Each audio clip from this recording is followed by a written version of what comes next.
Nafe DSTV channel 364, Go TV channel near 121. Emre asai asubium ene eye juada,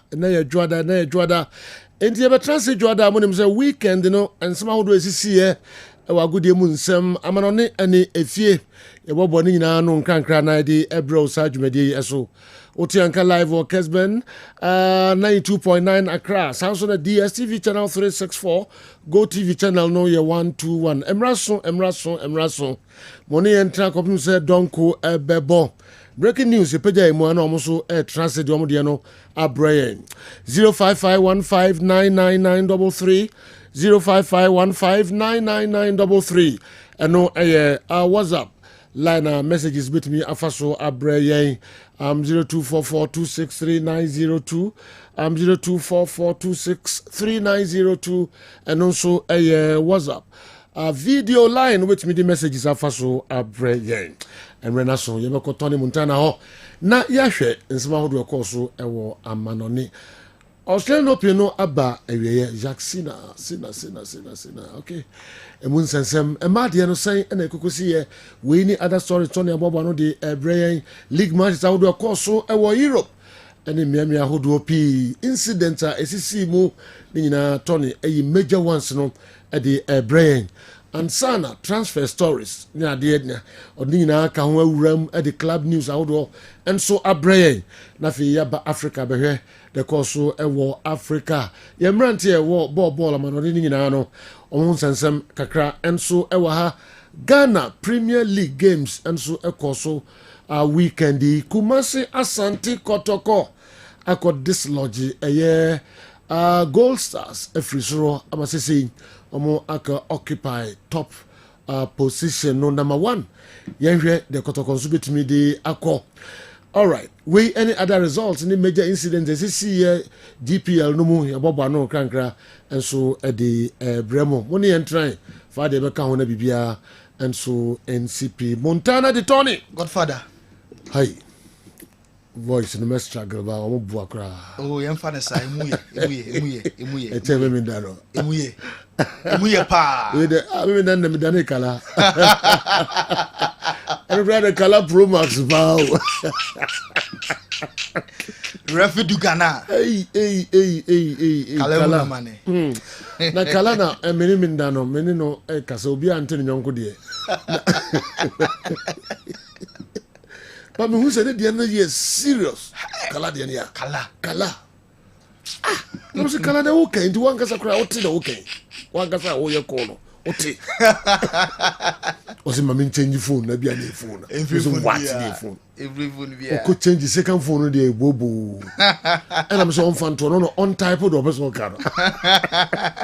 Eno mom ye beti nka. That is serious. Action course no. Kala is serious. O ma yen chat emom na me no better che. Phones o change phones too still don't take kasa. Still na. Refidu Ghana. Yeah, some. All right, ma yemra na fi yenhwe de obobo no kakra de ebre. Me da CP award winner Godfather bibia the din. Yere nsama ekoso onko4 ekroso ye matie4 ene ahefo akwa abaye tufa. Amonene ene ye ko ye be hyase e the free Spain. Na what him say the Royal Football Federation are reward coach Luis de la Fuente among amano contract extension of 2 years. Into coach no money mono aso nipa. Na long term contract some of them are coach no valid until 2030. Not just about 5 years contract and omo edi ama Luis de la Fuente into salary no 2 million euros a year. No any sika omo any Luis de la Fuente anya agree na Neymar to Santos no ote here we go na bibia enso edem Neymar eko back to Brazil Santos bibia shene bobas na ho a na oko na program is saying this Wednesday na deal no omo iron official na the presentation akwa Saturday on the 1st of February and then Sunday week na Neymar making a debut at the Brazilian club Santos. Inti na arrival no return to Brazil no 29th. Now the presentation on the 1st. Now on the 5th of February, Neymar about the first game on the second coming was Santos Samo a football club nimu. Leo Messi enya granted interview akasafa Neymar would be and running team the other to a tier for him a year. Messi said aya near compare no to Omwa the greatest of all time and obetimi and the Messi. Now they compare Pele, Maradona, legends on kwa ana yede Messi e compare wo mo ana say ayana ana na nwa and munyam kese pa say yede no e compare giant nemom ono on person ode no ho betutu obi a ni aim and it say obe grow as a person na abibia no watime improve na wa get better na wa achieve ni new goals up new challenge and no ne ade a ayana odwene ho nemom pa say yede no be compare great no de ono Leo Messi na adwene ko a enso eni ho no mo na eno ada na PS Morgan e wo Saudi Arabia oyensem troni na dan for power and Ronaldo enti PS Morgan e wo Saudi ko hwe anasa match no ebisa ne se ne mission e wo Saudi Arabia anything and also about Saudi Arabia ebe hwe Ronaldo because the club was supporter in the Premier League Arsenal ehia goal scorers omo hia obi a obetimi atontena ede ama Arsenal ama Premier League no metimi age eno nti na oba secret mission say odi Ronaldo eko Arsenal na goals no enso etimi aflu we ene nsema ye Paul Merson and Centroni no enso PS Morgan odon enso edi etudwa na Cristiano Ronaldo was 920 career goals weekend way osanso etontena entini goal o share na wo hwe our Kessben television so o share 2 na enso va no edi Salah baako na unu say Ronaldo eba United the second coming no free ho no ekọ no 102 goals and na Ronaldo ashe sa period no Man United goals are omashe no and Ronaldo dia ono ashe 102 no na Ronaldo was 14 goals this season 20 goals in all competitions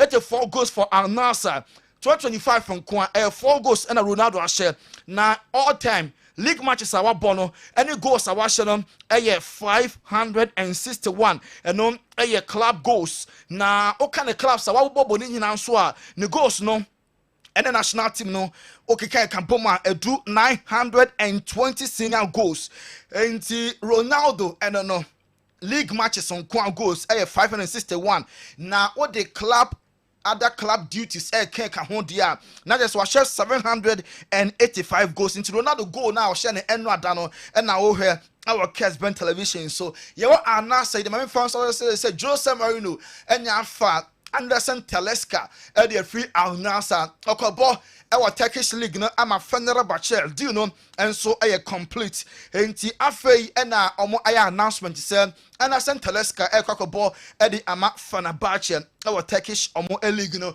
yenko the Spanish Premier League and the Barca trash Valencia by 7 goals to 1 enti Barca season when under Hans Flick omo ashe 101 goals emo 59 La Liga 26 Champions League 9 Copa del Rey and 7 Super Cup and 7 goals no and our Kessben so now all say Valencia goalkeeper na other boss no ma ball ne fan ho waji woto no ono na Liverpool for turner next year over Liverpool no incoming Liverpool goalkeeper Jorginho Mama Vardish ono na consider 7 goals our Kessben television so na Frankie de Jong on share first goal man Barca or still no league ni enye over omo ebetimi ache Madrid na omesia omo La Liga no marathon enti Frankie de Jong say Barca winning the La Liga no omo priority. It is possible say omo ebeye enye ono nko a Fermin Lopez or league ni still no omo confidence say omo bom enebeje Madrid attacking league Nelson still league no Barca for na AJ now Juan Laporta say up the Johan Cruyff star no Barca say omo winning more na omo consider less also show goals na a pleasure weighing and in summer Hans Flick and so edi etudwa Ferran Torres and now o share 2 tier the former club Valencia o share go no pay and also and celebrity or say I was saying a go no say on the former club Asia na or show mo and reception na onya no bibia so ekoye pa ade ema no also Saturday no Rayo Vallecano tena fie ema Madrid kwasha mo kemensa omo entimi anti Kylian Mbappe ebo the first hat-trick at Emma Madrid. Now Mbappe joined Madrid no 32 games and was share 22 goals and why 4 assists. 9 man of the match awards and Kylian Mbappe then some team aka enti weekend way Madrid almost share 3 no all the goals na Mbappe and no and a free buy na Mbappe chiremu Pichichi go no sa all winning no enye ne priority ni say obeboa Emma Vinicius and Rodrigo enya more goals na Madrid enya a lot of titles enti ono de go no in the team crowd between Ono and Lewandowski only 2 goals and a separate from Nelson Mbappe say Pichichi no onye ne ho de biara say Madrid beji trophies now Vinny and Rodrigo be goals no and no any priority papa we and in Nsema Kylian Mbappe Eddie Atudwa now Thibaut Courtois after the game you young boy be Otisi Park and so na okọ park ne so apẹ na okọje goalkeeper Courtois ni Jesse na enya no nko anti odrage Courtois se opese on ni twa picture na imom ne phone e wo na wo fo ho e na Courtois be san se o parents e won e na okire wo mtima me Kessben television no small boy no okọ park ne so no oje Jesse ni wie no na osade ne call ni parents so a okotwa picture se de o he e wo Kessben television so yanko the Premier League enno United kwese ka ba ko Fulham entimi anti Lisandro Martinez a cut 12 minutes amia pong game no and or share the only goaler Man United enya the 3 maximum points away na United eno win no about very late 1-0 and omo share Amad Diallo share second goal na so VAR no the Salah sa goal because na offside nso ewo now after the game goal scorer Lisandro Martinez akasai said niaje say United after the 3 maximum points away. Especially winning of this way, no, fighting until the end, until the last second. I saw a really good connection with the team, in every player, especially the players also in the bench. Yeah, I'm so happy for this victory. Yes. That connection that you mentioned there, we've seen it even in the celebrations of that terrific goal that you scored there. How much does that passion do for you and the rest of the squad? When you score and when you win, the emotions and the passion is so big, no? Especially the celebrating with the fans. It's incredible their support and yeah, they deserve this win. Now you all really gave everything. You can physically see that you're all pretty tired after that because you gave absolutely everything. How important is it to have that work rate for all the future games? In this league, Lisandro Martinez, Man United defender and rather make a difference. Go na PM no na share and odon sam we Eddie Atudwa. Na Onana ya adie United enya free kick. Bruno Babebono na Onana free the goalkeeping post no the goal post mo no na free ho kra about touch like ho. I say echo corner kick side ho no wabegina ho ana all my instructions into Onana enra free the goal post no mo a ena wabegina baby na all my instructions into enra wa touch line ho a Onana free the goal post so ho no wabegina odi nkomo into said the mo he e wo Kessben television so Onana ena appear free the goal post no mo a wabegina nchen no game no United enya free kick oka ho bio and wabegina nchen a o issue instructions say Bruno Mbonfa side bia no o kire no Onana after the game also Ekasai. Especially the way we won, we didn't create so many chances, but the most important thing in the end of the day is to win, and it's what we did. We show a lot of character, determination, patience, and yeah, I'm proud of the guy, and this is the way. Everyone helped out every single moment. We even seen you at one point to help with set pieces, running up halfway up the pitch just to help your team. It shows that you all want to get that result, doesn't it? 100%. We are in this together. Like I always say, we win together, we lose together. Bad moment will come, good moment will come. So we have to stick together. Doesn't matter what happened. When you get results like this in this fashion, how important is it to keep that? Always they have to stick together. I don't think man free goal line ho. Ebedru almost center of the pitch na oysu instructions edi ama ne teammate. Enra United omo legend Edwin van der Sar or your former Fulham goalkeeper. What that goes from United paying Enra both teams was see a kind of momo. Enra da na Van der Sar so our stadium honoma or don so reception nya na enye easy. United players ni pi na eba ho Lisandro Martinez ene Onana omo nyina no eba Edwin Van der Sar honum ene retired goalkeeper no ebedi nkomo Enra na game no ekoye pa ede Emma United. Ruben Amorim o chirechemu die ntia eye Marcus Rashford oni squad ni mu o say Rashford onya available ne mo de mo no endrum pempen so a also use no obe prefer so this can goalkeeper be gina mu chance or the player onya Wallen e be si akan Ama United. It's always the same reason. So what is that reason? the reason is the training, the way I see what a footballer should do in training, in life, and is every day. So if things don't change, training no na Edobeko Park no so one training year there's no way so benya United game and so abo na yenko Chelsea match on City ebo ye Saturday e Chelsea e City first goal so City eventually better to share Chelsea by 3-1 na obia ebo goalkeeper Robert Sanchez omo ball 3 so goalkeeper no wasapa Michael Owen former Liverpool former United omo a player obama madu den so pen was say Chelsea person omo G League in future there goalkeeper way one more kra mo mentin nsema Michael Owen edituja. Well, Chelsea have been doing well this season. It's a team game. He has made mistakes, a couple in the last games, but you know they were in the Champions League places before today, and they're only just out of them now. I don't know. It might be a position that he's looking at in the future, thinking maybe I need to change. For now, you know what's behind him. Is that good enough? They've chopped and changed the goalkeepers quite a bit at the moment. Arrizabalaга's out on loan at Bournemouth, doing particularly well. So I don't know. It's a tough one to call. It's manager's preference, really.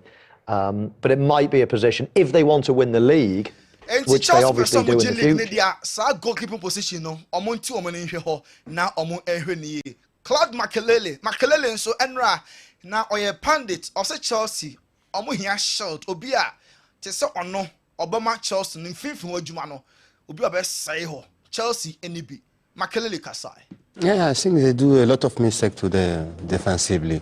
The positions, the way Michael said, Chalobah needs to say with the central protect the one-on-one. I think they lose is about their own mistake. They can do better today, I'm sure. Okay. Yeah, I think Chelsea do a good job with all these young boys.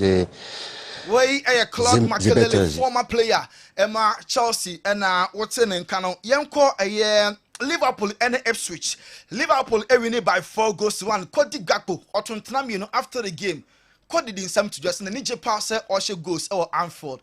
84 Liverpool actually league still are no. I'm dream any somebody. Yeah, I really do love it. It's amazing scoring in front of the fans, but most important was the win today. So yeah, very happy. Just talking about your 2 goals, talk to me about that Trent Alexander-Arnold ball into you, because it must be a dream getting onto the end of balls like that.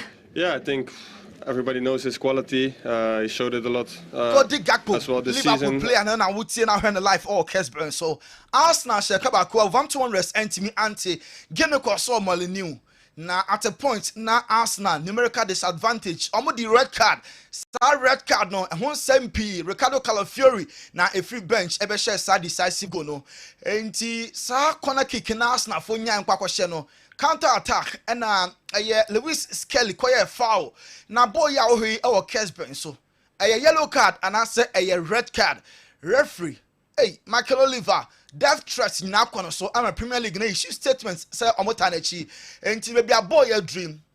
Lewis Kelly, ne foul no stop counter attack and a referee man is straight red. Na Kofor can say say Bowie and set red. In right to say I didn't advantage to say referee decision no and stay or you know and so NTS. Tottenham must pay.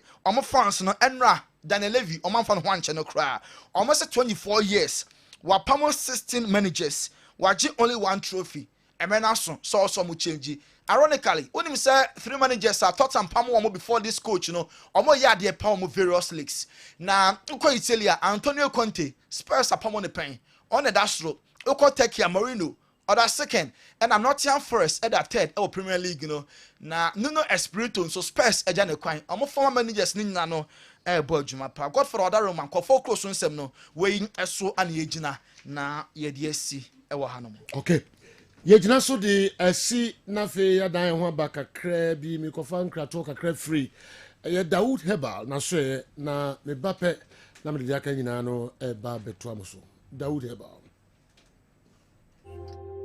Enuanom ne adofo ye frɛ me Dr. Daoud me na me da Daoud Hebal Hospital ano na enam me so ena ne Daoud ointment Daoud 360 capsules wodwa man so a ene obi adi hu adanse na du wei edutwam Daoud ointment o se fatwi na ebeko ofa Daoud 360 capsules o se sisi na ade ewom na drum yenu wei e adwuma bom obi a osisi ye o yapa de obeye ne se o de Daoud ointment no etwitwe osisi na anopa ene anwumre a nansa bia no na o de bia bo asawa obetimi de atua udware wi a fa Daoud ointment o de te ne fa sra ta bre kro na no na wonom Daoud 360 capsules no anopa ene anwumre na danse ye na ba amane o de enko na enko ti adanse ni bi Daoud ointment edrowe me straighten and well done. The toda me pon djuma na me honam nyina me ye me ho bibi enye ba se minya sa Daoud ointment we na me twitwi a na no paso binya Daoud 360 na me no mo a ese kwa re me ye adwuma kra se kane no te do we de edi masema ma na be di so asema ma ye electrician na ye adwuma ekofia yentimi na Daoud ointment so ye adwuma na obra okodru fia fa twitwi ade be che no na wo hwan den Daoud ointment fa twi keke na ebeko lua me yusu mama ahode pa ma metimi gba adwuma bibi e kama e ma me ye Daoud 360 capsules and a Daoud ointment o me we no na do we no twitwi wa poso e be ma ya oni nyina afiri o ma de che o timi be gba adwuma Daoud ointment fa twi na ebeko da bia amafo company de wo ka mu sa spreader mi secret na nu ani ebudo na ani Daoud ointment ene papa mi sole anopa mi twitwi mi sisi achi mi babia he mi ntebre secret ni nie ti so person te sem ya we use Daoud ointment that the secret of my taxi driving me a transmission gearbox specialist ejuma mi ye en kan na mi pega ade a na mi nsakura antimi pega na ase me ma ade so na lock mi sisi ti say fi se mi share Daoud 360 capsules and Daoud ointment abo mi bebre the dry you na so amente ya mente blabia obia mo modern so betimi ape Daoud ointment and Daoud 360 capsules enya biato odofo se wate bi edro ya me ka ho asem no eno ho adanse ene wono madi no ko pharmacy e ben wo herbal shop e ben wo ne koto Daoud ointment Daoud 360 capsules na se de enkrofo di ho adanse no wo so be di ho adanse wo pesa wo frɛ a eno na wo screen as no 0244 88 64 37 na 020 168 1717 baby a yeton adro wo man Ghana mu bia no o de wura house open Daoud ointment and Daoud 360 capsules enuanom ne adofo Yo, yeah, mamu nyina kwa babiom ade aba midfield action Kessben television.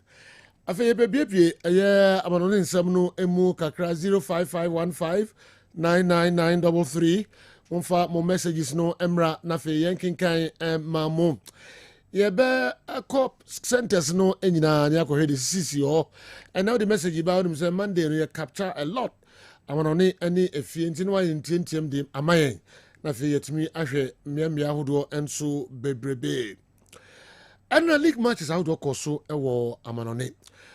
Score line say PP free mu ebae ene de person twetwe ho enkomo nyina ba abulade asema Diasem. Oh, Na pay.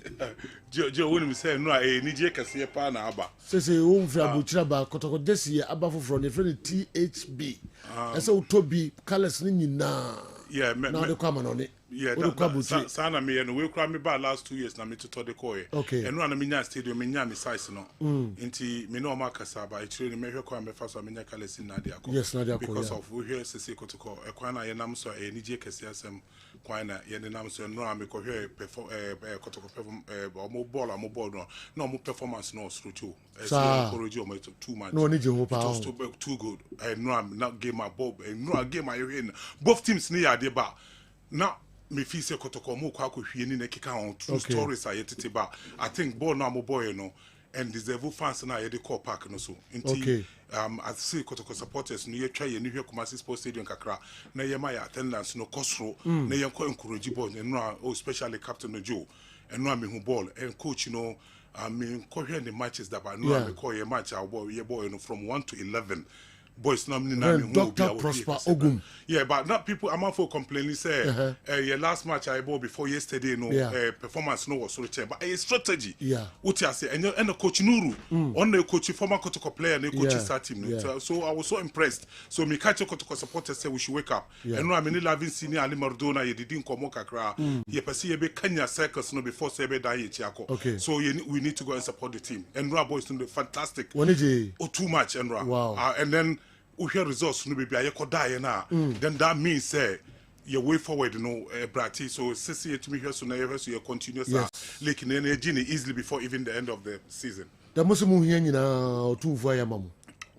Yes, I think the players no akota bremo ye pewe no akoye yeah kakra we ni isu ya eba ama sisi kotoka beda top the from now and no attendance no na a very bad true performance na go no and I problems kakra ina supporters no omuko no omuko hwehwe Chelsea match si na screen no the players skills ni the mania ba no omu dey compare ye ni cameras bia wa ha e be show sa but uko 1-on-1 uko tena park no so na wo hia utumi hu say ball no masa interest bi wo ma ebitimi akwa local leagues no international matches no kwana ye be just stadium no empty now at the end of the day na management no break kwa mbefa so be team no okay I think that's all right. I see this is woni age money age no and no the whole night it looks like say baby inter quarter third and fifth to say anu man ka meka say be harding but amuda first okay so first no enu ni position no hwe ye din no ye modern boy dey abo Ghana football now we deserve to be there so kotoko supporters say enko push team no kakra yes so mo a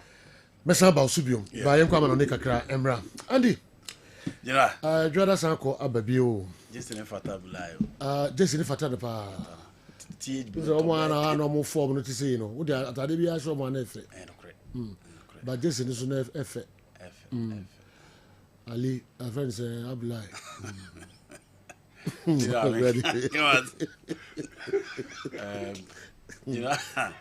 men kwa na bi say yonko but yes me trouser kwa for sim Abulai okay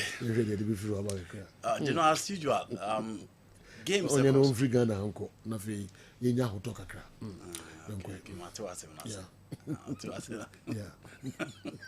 wajin group mfu aboso this week or the next week okra me am missing pam na concrete na sisi kra say but my flight to hire na obi am happy me so wo penta no mo say yenya enough of you this akunchi Sergio enko yenhwe games about so this weekend Saturday Sunday I started from the Spanish La Liga. Now, of the weekend, Real Madrid and Barcelona, competing for the title, no. Ebo against the two teams almost Spanish La Liga, no more ball from power. The last but one and the last team, no money in the kind. Now, Real Madrid, copy mo Jose Zorrilla Stadium against a team, and Yeman Kuyin Famomu throughout. Now, it was a game. Real Madrid for in recent times, and a quiet omafaso a raise you or in terms of goal scoring. Now we expect it against a side that omobody so baby and me can say game na because no there also be amene ni how the likes of Lucas Rosa, Lucas Perez, Obi Etise, Torre, and then around here friend Javi Sanchez. A come first was stop the front line of Madrid team no. But unfortunately, you know, Oman team and stop and she Madrid team how Rodrigo, Jude Bellingham, Kylian Mbappe in the absence of Vini no. How almost combine yeah, the boss ne to at them. Mbappe first go no. Look at the second as well. She penalty no nya no na she kwan ofa so e de ball no eto atrem. Nti eye game a Madrid for Oma amre so omo between the ball na to atena because in some games ni ball open so almost struggles e omo say team ni mo de ball fam there. But this time omo team anya the balance na obi e ka say omo mesiden so wa Juda in the last 5 games for Real Madrid Juda free left ho. Waba the usual central position no obi anim say eno na Jude bono and eno ne ade a all rotating mid under Carlo Ancelotti this time and said you Kylian Mbappe light the night no MOB who say Mbappe form no see na ye check and the buyer now all struggler no nya confidence no and he clearly won the day for Real Madrid. Barcelona on the other hand na ye din komo na ye ka say Valencia fo nko ye no makobo Gary Neville din but Gary Neville free hoko ya che after Gary Neville o ma appointi coach ti bebrebe e dia ba bedu omo former player e ya Abrante fe no Robin Baraha Pasejo Peter Lemi pompe sika into the team. Se players ni bisa so a no say ja kwa amomko. Into Valencia femo kwa na sejo eko. And in the game against Barcelona, no be any say o hwa hoden omo de ball against Madrid with a new rivalry team about the Spanish La Liga man. No be any say omo be give Barcelona a good run for their money. Pasejo enye sa ne kokosi ye enra.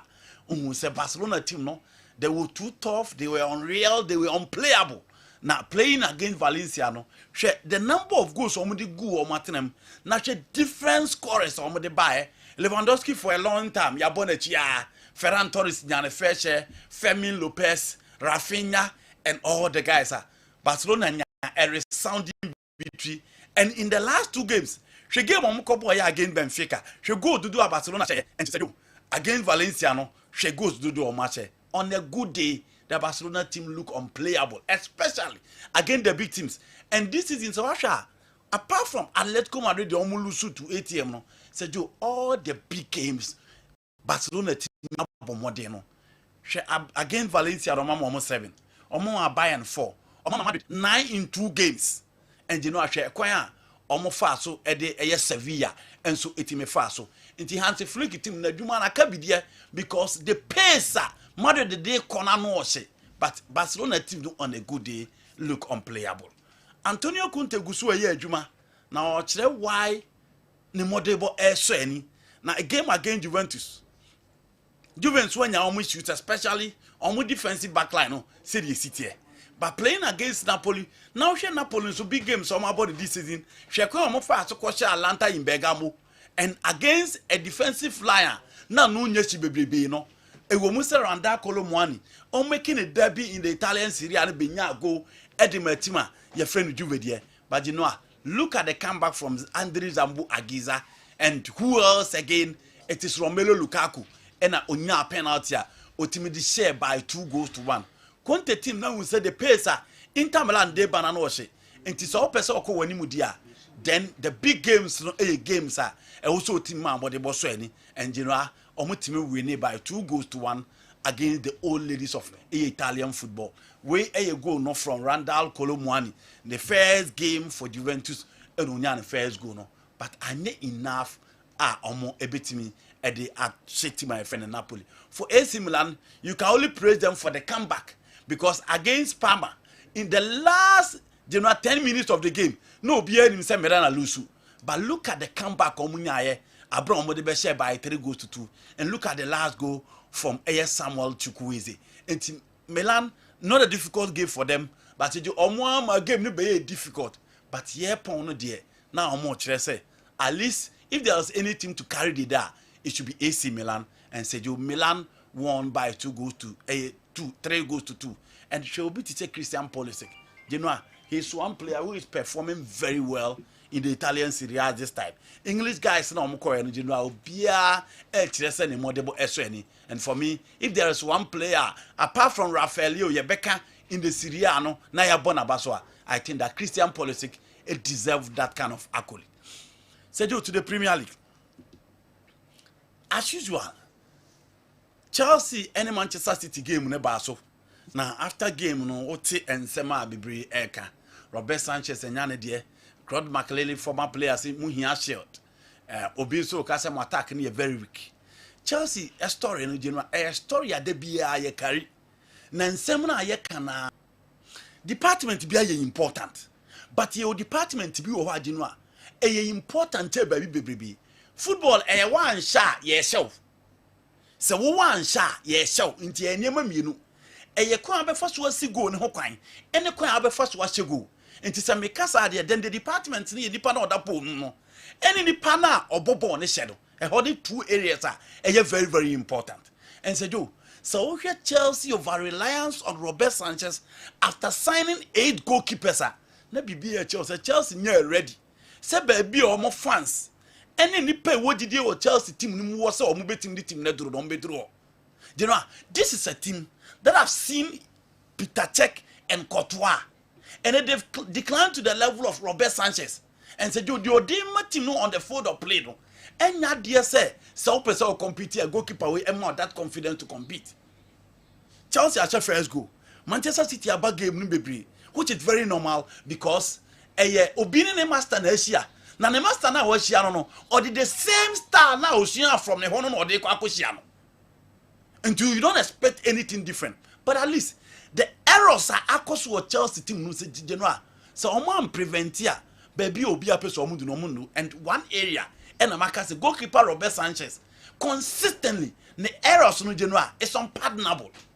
She can't fast consider the second goal. So here no free wa. Claude McLean want to share about the shield in midfield. But I think it has to do with the arrangement, the disposition, and the rules I had more players in midfield. We are not about Beche anymore. Chelsea lack personality up front. Nene news. 28th minute, born now. Nicola Jackson Bush keeper in some of them. You know, so person will compete now. When you a chance, we will be in what person. But Bobo make keep a of them. Into 2 important areas. Yenshe, any your best amateur Chelsea no. Said you. Still, Chelsea near Wojuma. Now the most annoying part of it all is our team. Because areas are here so almost strengthened. Omunya who bibia. Player now must mean 70 million and Kofano. Will he offer me 20 goals a season? I'm saying no. I said then that player doesn't deserve that amount of money. And he said, you Nicola Jackson that brehono. Muhia obi. Na mu team no munya omade so mukofo obi anti mu be endi on sa. But in all you give it to Manchester City. Just go video try several times. With the whole screen so here. Just December ya. Not Chelsea second on the league table. December ya, you know when ye bosome na say. December ya. Not Chelsea second on the league table. We are in January and Chelsea is 6th on the league table. Now your point difference. The point between Liverpool, yes. December. Yes. Never compare now. Yes. And the team shall revenge here. And the last time I came, I say Chelsea one more of they should consider replacing Enzo Maresca. Not Chelsea fans didn't tell me, but gradually I'm buy it to myself and American. It said you, that's Chelsea for you, but you give it to Manchester City. On as I said, no more bread defensively. But Omutimi Kevo next, no control proceedings, maintain possession, and she rule now. Pep Edema just go Vidiano. I was shocked. Say James cinema do can you now allow a brand and man boss I born now compensate the point. A fullback who is playing finally as a striker. Anytime be able to say budget ball. But as I said, Chelsea were a long way to go. Yeah. If they fail, so areas no move me as strength. But Mamouche, you know, with time, Obiabe who the Mamouche now I can't want them. None of them is good enough. I'll beat me to Robert Sanchez. Until you know you have a long way to go. Okay. Kopama so many was goals from more difficult angles and positions. Yes. The reason of person the born Jackson or Solomon Jackson Johnny net. It will go over the bar. Born can't say any match. I was shocked. Maybe it was an issue and I had this guy said the enema Kupama a passing ball because just last week you go now shame. The offending and I. Yes. More difficult positions. You know. One thing about Kupama is that upon all the noise about him, he's struggling big games. He drew big games now this season here on moves. the mentality Arsenal they bought against Wolves and any idea and MPP ni per expect say Arsenal a bedanity. A 42nd red card to Lewis Kelly. No bien him say team a friend Wolverhampton e be ku Arsenal. But you know they hold it to their fault. They played very well, they were composed and almost try to win first goal until John Gomez ever been a red card. Until Arsenal so ya bo mechi ade but at least almost ba second no said you almost so tres at least obo betimi a stay or Liverpool there you find it very difficult to stop them looking at the number of goals and the firepower omodeba and the options they have in attack. But Arsenal for me they did well against Wolves. Wolves native and anybody but so any but said you to get a red card now be born to that level before John Gomez so the red card no Arsenal like there. For Liverpool you get other titles because they be a team ni nipa baako a different players any team they born to at them. The same thing applies to Liverpool and omo prevent omo ema eventually omo etimi eswa goals egomu.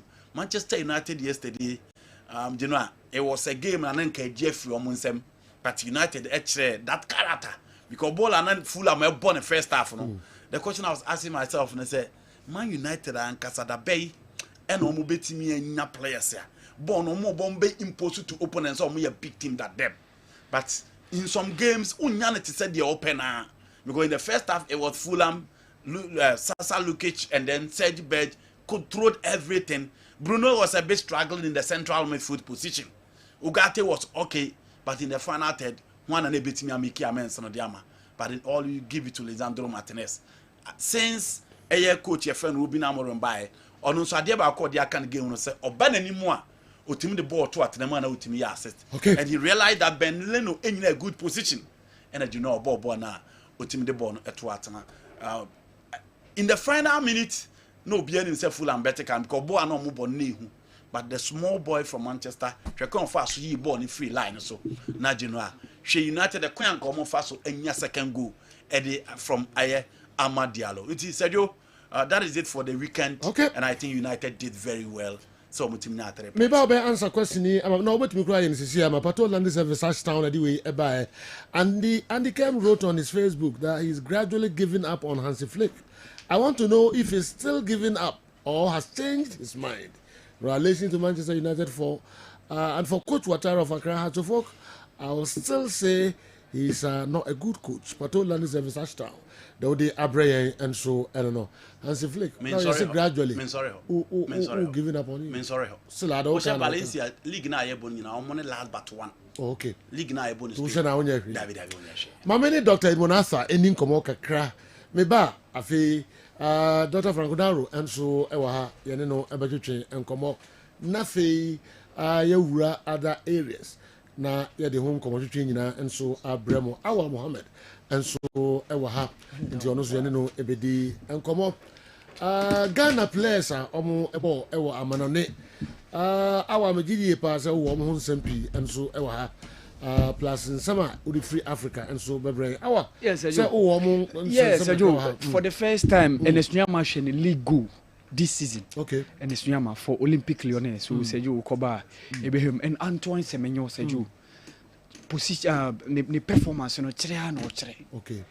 He was on target. The become. Yeah. He was on target. And Sergio, Nottingham Forest na Bournemouth show 5. Yeah. Result a very interesting kakra. Where Juma Nottingham Forest league no na Bournemouth China 5. Antoine Semenyo was on target. And of course, Ransford Yeboah scored a fantastic killer, Sergio. Ukoba Yes. Yeah. Goes in the day, yes. Yeah, that's it. Yes, and of course, Sergio, and have control. Yeah. Okay. And in Rabat. By close of the day, no, you be into those various groups, Okay. So Sergio, someone invite you. Okay, 2 and 1. A1. Okay. Yeah. So Sergio, Okoba, you be him proper. Ghana, see the beam. Sagana in count. Dog, he ain't count. Portina, I wrote 7 Portina, the Nina. So for the first time in how many years? 21 years. 21 years. Because the last time Africa draw Ghana count since Tunisia 2004. Oh. Yes. Abasa. Yes. And Sergio Okoba, me one story be. obi man bi a wa win FA president was Zimbabwe. Say you a billionaire. Hey. Yes, we promises say or the $10 million be share domestic football. Ono anisika. Yes, ono anisika. Yes, ono anisika. Or the chair. Yes, or the chef football no Zimbabwe ni say you ukoba be humpa ni didi Nkobile Magwizi. Wow. Saturday ya no moto aba. I pay the age man. Okay. Me hear me or very young. Okay, yeah, me hear no. Or like on you be when you need too much. Okay. Me hear median between 40 to 50s. Yes, abulai. Yes, between 40 to 50s. Wow. Penny or me hear any no penny we na meje this obewo. Okay. Yen komra na ebese hu na branch na nim. Na fi nemo no so country ben Zimbabwe. Yes. Wow. Ale who was Zimbabwe football so be san Ghana one. O de be peja. Yeah. Na doc uni nipa obepera sempa Mochepe. Yes. That's it. Yes. Patrice Mochepe. And the Mochepe bag. Yes. So explain. Honestly a billionaire in the realm. Ninth richest man on the continent. Odisike realm youth football. Yes, youth football and inter schools. Yes. Why? And then she CAF Champions League say you near about prelims near $50,000. Wow. Before say obe realm kra. Need this kind of amount. Need this kind of amount. And that's something to agree. That's the reason why we need this kind of people. Zimbabwe to Ghana ha na wa. Yeah. Na be boy. Yeah, my football na nya kono. Na nkampese ye businessmen. Me dey say they are willing to invest. Okay. But ye nya de money nya kono. Okay. So imagine say ye businessmen obi ade ni sika we football. No nya so faso. Companies no ka ho. I'm a fan to say it is frustrating investing in Ghana football. Chelsea president. So what about the companies? Companies now more GG Like individual. No, but company in Bebema. This is why your football ni. SIM card, MTN, and other companies. Hisika omujino Ghana. We need to give them reason to invest. Companies do not invest their money in sponsorship as philanthropic gesture. No, it's not. They are not philanthropists. Omo mfa mechim se omo no omo pese omo ya adoye no mo enya adoye asem o de ba o pese ohun so di shemu a obenye bi na so wan fa shemu a obede enya bibia firi Dr. Frank patronage obede se si omo discount ba enya na de kwakoto place no mo enya bibia firi omo first kana mama yan kwakoto place afa nkogbo African matches na ebede wa be company kakra ho list sponsorship makoto the sponsorship of Kotoko we served them before we served the companies before ma Mike ni me wa betima dublo na fi ya ide be say uti UK say do me no akwo ho krada UK yes I have a membership Chelsea in every season. Matches. Yes. Sir. Yes. I have my membership ticket, my membership card all the time. Okay. But that time we also in that time. Yeah, me that time, but not all the time. My membership name your season ticket or every year. Where they 9 matches. Any year. One fan to Somano. Yeah, one fan to Somano. One man Jin Farmer no fan to Somano no here. Oh, camera control camera. Okay. Ticket in any. Ticket in any. Membership yes. ticket, yeah. Ticket membership. Wow. Chelsea. And Dean Abdullahi Omar. Okay. Yes. Wow. And so when I person the be higher supporters. And it's just a month to be an omujuska. Yeah, month to be omuji about what I do in say £590, 9 matches a season. So Chelsea bought Champions League. I go 2 matches home, Champions League, and 1 match away matches. Okay. And then maybe 3 or 4 matches home and then 2 away matches. The ultimate way no. Yeah, the meeting here about how many matches home league? League 4 matches. 4 matches. Yes. Okay. And sometimes they choose the big teams like Liverpool, Man United too, and then the last one maybe normally What's this Scania say? £590 a year. A year. Yeah. £590 a year. Yes.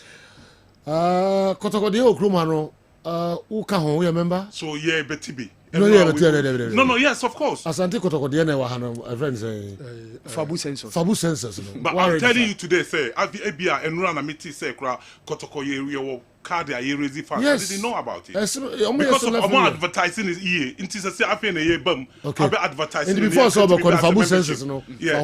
Yeah, na year bia no say. Na miko hu nra no there. I'm more convinced say metime tueska bia e dia support Kotoko say metime akoye. Okay. The Fabu census register 10. na koto supporters no omo ayibi why Chelsea dia ibma Asante Kotoko so ye ba sisi a na ye ne wa beto program no eso wonfa the voice no enche me be yi Kessben television ebeba Dr. Edmonatha Balm of Gilead Doc Akwaba Seyo Pato say ye Pacho nyame adom me ho ye pa no so e Nako padom me so me ho ye pa Kessben Media Balm of Gilead vinegar tournament na ekoso ewo Kunadu Yadom Asante Newtown no aba awieye enra na yenya so na omo agi trophy no Doc umfoni na mra after game no after first game na wiane de no and I want for capture wo na yes chance bi a o say no wo ewo Kunadu Yadom Park no so awia be na main game ni nyama so na minima de mo doctor chance now say no ma me hwe kakra but you know all in all we pass patron me all in all there with you all in all I was so impressed onra oboy no so you the first touch out team say ball no ni ball yeah Tony no Tony na kuta ball no yes Tony moves the NFL wow Doc they running na o say na mo wan for kan wan say wan for ball abaso pa say ball na boy you know say doctor kan na on kasa kwa but this chance no to net my early ball dey get to net 1 year another who can was ko be didi ho ache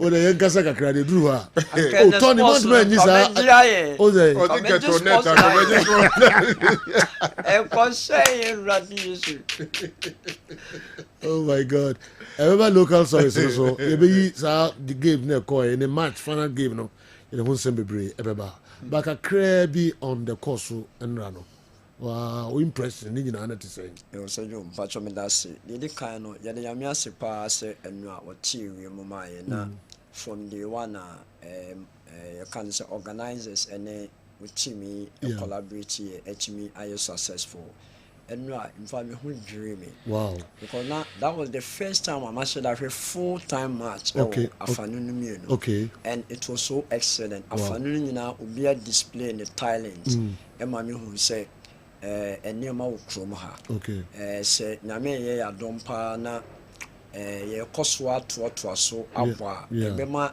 ye nyankofo bi ma omawura premier leagues ni mo na Ghana nkasa as a penalties no na omusho no yeah manager manager nti ye strenya me say this year no November 1 no mo bebo no na me be ya dom na ye timi enya sponsorship next one year November November ye pese fa sa akonya isunsu ne ye omo tie individuals ne inimako say omo be so asene a they will never regret na ko see say avenue vinegar you display you know you say cock after that they be pushing for about so about the manager come pa nra patron de nenya sem keto akra nipa be push ho na oh fat come wow serious eti ebeba da fe eba local source na me say ba local match bi say ya ko for basa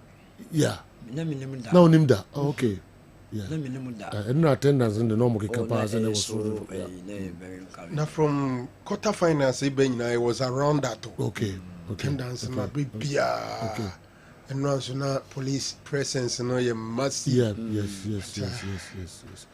eti eba discuss ni nyina na yeni agise also we impressed the course no so enyina all right ma yeni nkomo kakrai Balm of Gilead then they brain in the anopre yo say yo me that say the kan no ye de nyame asese o de run out fufuo mu ya be de na ya base apom de ho nkomo na ye de ba voice ne de any I be stopping no okay get bad crowd some 9 therapy bi a me ma obi da okay and a different one okay ke we me promise so say me de bema mate do me da se pa voice ni adaji unza na di kan a wo se emema echi ehye no so ne se ye the new product bi aba okay ye the new product bi aba okay in fact ye nonom na emema ne ema mo tie ye pese ye hyem nkran pa se ye product a FDA ajatum okay any side effects organic natural energy level koso offer ba akone as a tea this 3 days okay na enuru be se 12 na are ready okay na mo frɛ a baby a mo be frɛ ye bia no ye be ma mo nsaka bi o combine with strong man upspare mo a se do ebetija nti mama yenyen ready na 12 free wow in fact if reach na kon fire nko asomesi adewe me nka ho asem sa se jo so de bi man nkofo bi for experiment yes na ye ka ono so de nanu atomu bi because ade de se eye adwuma na mpemfo de ya no tumu a no won se eye no kore trudo ne ye ka ho asem no nti etiefo ne ahwefo mo nya ready for that se jo ya be die na di kan se ye be ma ye kitchen aye pharmacy ye kitchen ho be ye pharmacy a ahombrase mu a e wo se ye detoxification exercise other so be use charcoal powder and I say broken pieces of charcoal could be hono ye tugu any broadua sebi ye tugu no wo ye ne charcoal and I be die na okoto fruit ni vegetables a obetimi e de unuane no egum ebebo modern se enyemefin a ye chemicals a ebetimi ne how aba no sa charcoal no broken pieces na activated charcoal no ebeboa but it has to go beyond that scientifically and until the biogen vinegar aba say ye efin ne niam basa ekoi ni pedwem turu nuane a okoto nam okoto tire ho okoto fish akoko vegetables fruit a wabubi e de gu nsium obubi gu nsium be say 30 to 50 ml a wa allow no for be 15 minutes obe say ebe clean no kama the amount na wo de aye wadwuma na so waduane se na be ya how bia enkofa ema wo de bi gu nsium nso a onom no 10 ml na 5 ml to 500 ml no na onom no ebo ni peduane pa ma ejina ne na so ewa kwan bebre so onum wadru awakọ hospital a doctors edwa to so anasa therapy bia awakọ ayede ama ono na wo de biogen so egu nsum na onom ebesiesie wo kwan bebre eso ma mo pese mo stomach eye flat o blend popo na because of papain na a woman no with the vitamin C no receive no with the biogen vinegar na egumu ebeboa ama tenderize enam a wo we amino acids no proteins no ama proper digestion articulate with the smoothie na with the biogen be ye no obi a o person protect o prostate obetimi aye tomato syrup with ginger syrup wafa ginger kakra tomato one amo na ye seedless where you seed in a film wa blend it wa sieve it with the biogen vinegar gum because of say ginger no ginger or zinc esanso ewo vitamin C allicin na obefa tomatoes na ewo lycopene no with this smoothie na wa ye na wo de ewo kra kakra egum a wo de biogen vinegar gum ni nnuane no na ewo tomatoes no mo no ne ginger no with the nnuane no a wo de vinegar no so account e provide no ebeboa palma secure sejo ma be the education me pese me ye pa ne se oyo ba unyenya infection tambia ne nsi ogugo basa hwe bomoden se obefa clubs pepre na wo de agu glass can say cup anase flax bi simu pepre be se 2 tablespoons waboboso now the hot water ego ho wasive no na wabu biogen vinegar ni bi ediagum utimi enom na isiesie onuane no na wo pepre meboa utimi kwampo edia vaginal cleansing basa in fact eboa ma ehono no eche kama wuwia ame wape nkuto kakra de afa hono na ehono no bibia ye kama pa sejo ya baby de emema bibiro ho a omakoye prostate specific antigen test ubisane say wa check prostate that was ane but do you know something doing PSA no nko anye enough we PSA we are yɛpɛsi ehu sɛ bia wo prostate infection beti sɛ prostatitis anaasɛ any other way obi a PSA no within 0 to 4 no na ne deɛ no ɛyɛ 5 ha ɛwɔ 5 anaasɛ bia wɔ 3 based on age no na ɛnyɛ alarming a ebetumi ayɛ sɛ ɛnyɛ saa ne tie ebia wo treat infection bi anaasɛ infection bi wɔ hɔ etumi ma PSA prostate specific antigen test no ɛkɔ soro ɛno nti no ɛba saa ɛwɔ sɛ woyɛ urine culture sensitivity anaasɛ bia syphilis VDRL anaasɛ bia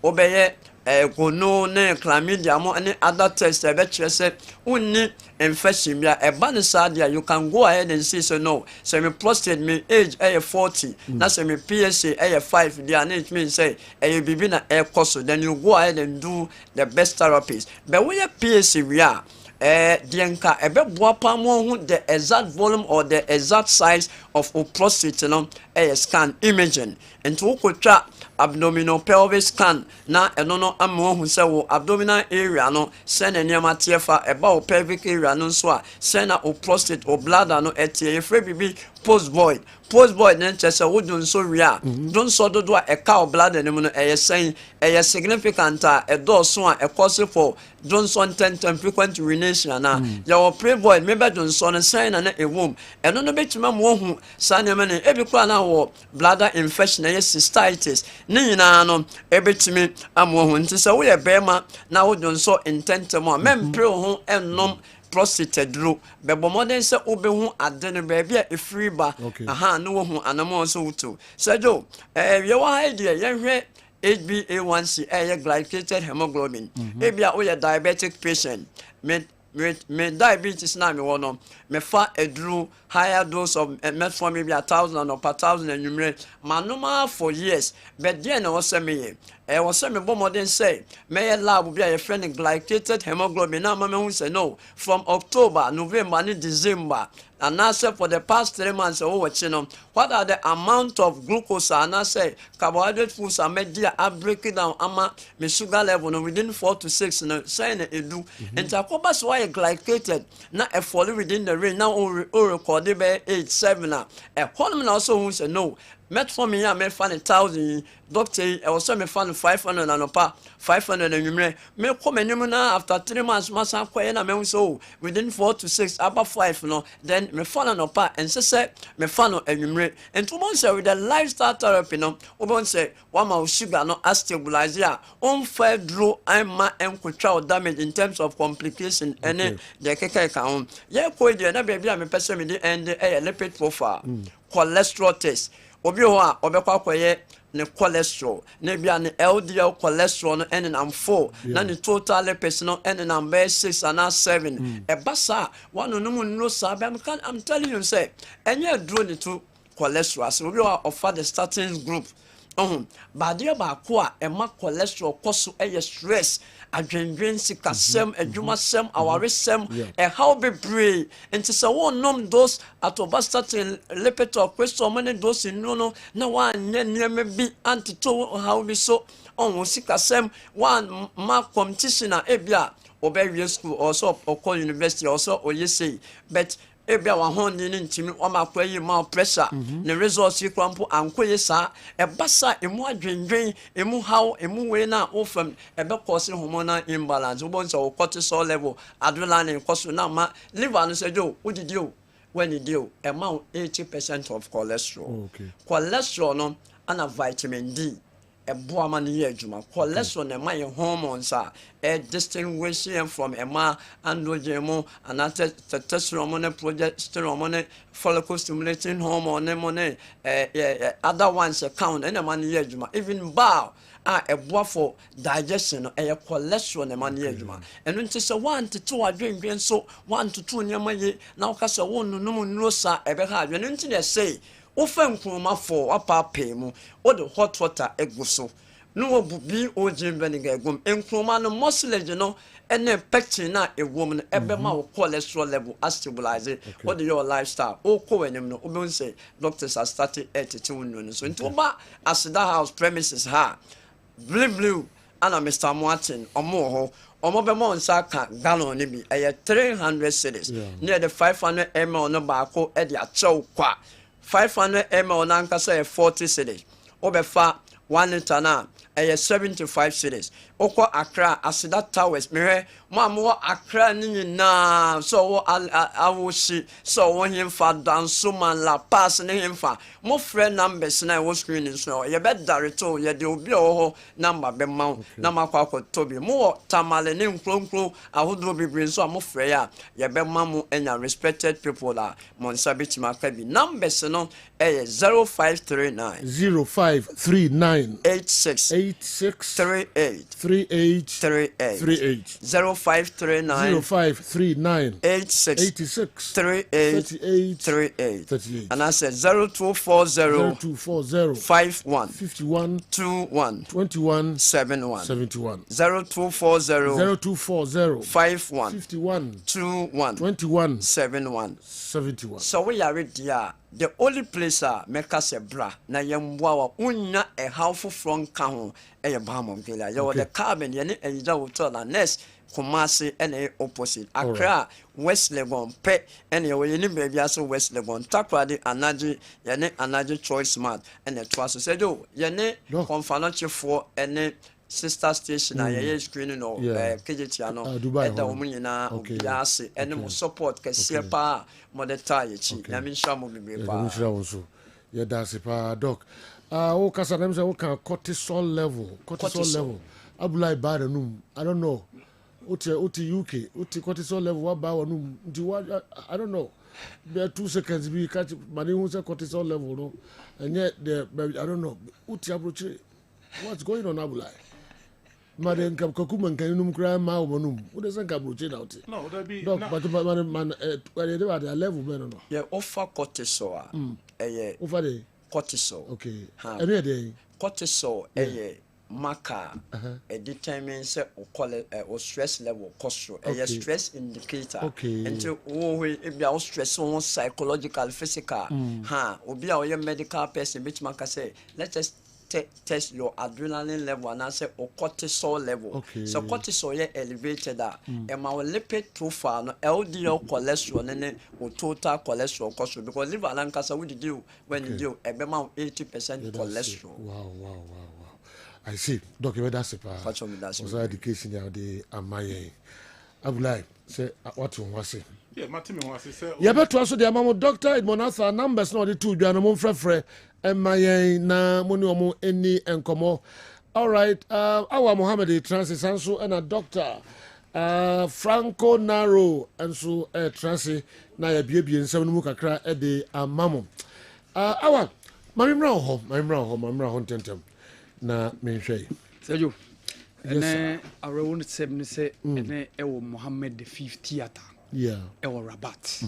Na Sergio a big giant edifice be hosti the group draw for AFCON 2025. I will also bless you. Na say Sergio yanka ho Ghana. Oh, how da ho ka se we. Sergio Ghana for bia kai Sergio odiaw. How da ho ka se we. And Sergio Ghana for bia kai obia diaw Sergio. Okay. Because AFCON there Sergio send qualification there virtually have birthright Sergio.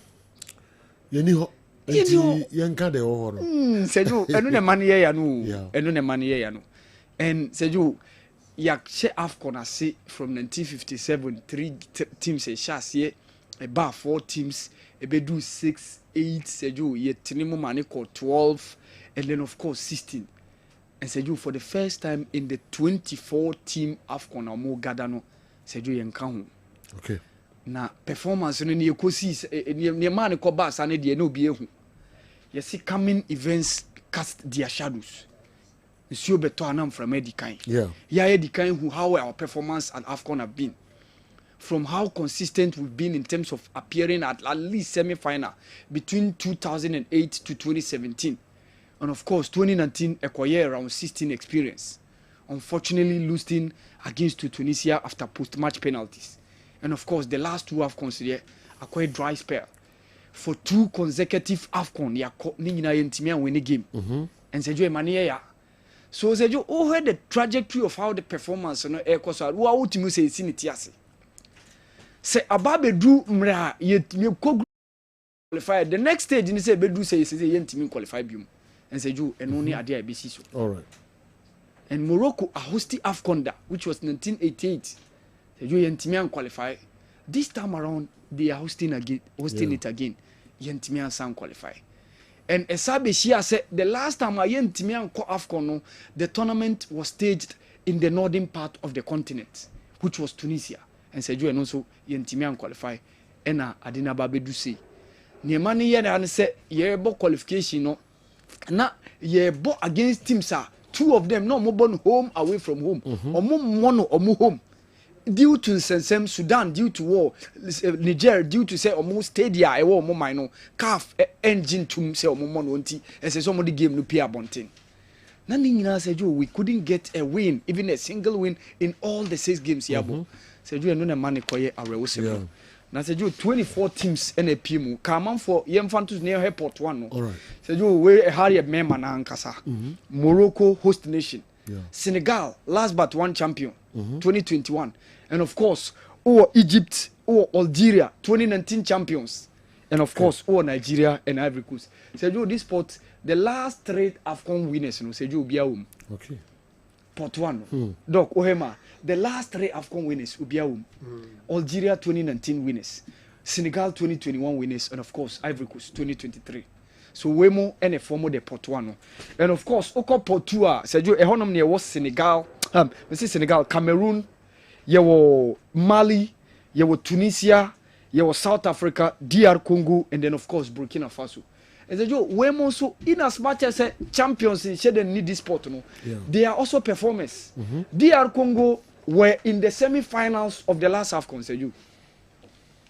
They were in the semi-finals, and even before that, the last time they appeared in semi-finals till Ivory Coast 2023 was way back Burkina 1998. Okay. They lost against Ivory Coast, the host nation, and during the 3rd place, no Muluzu against South Africa. Sergio, DR Congo is there.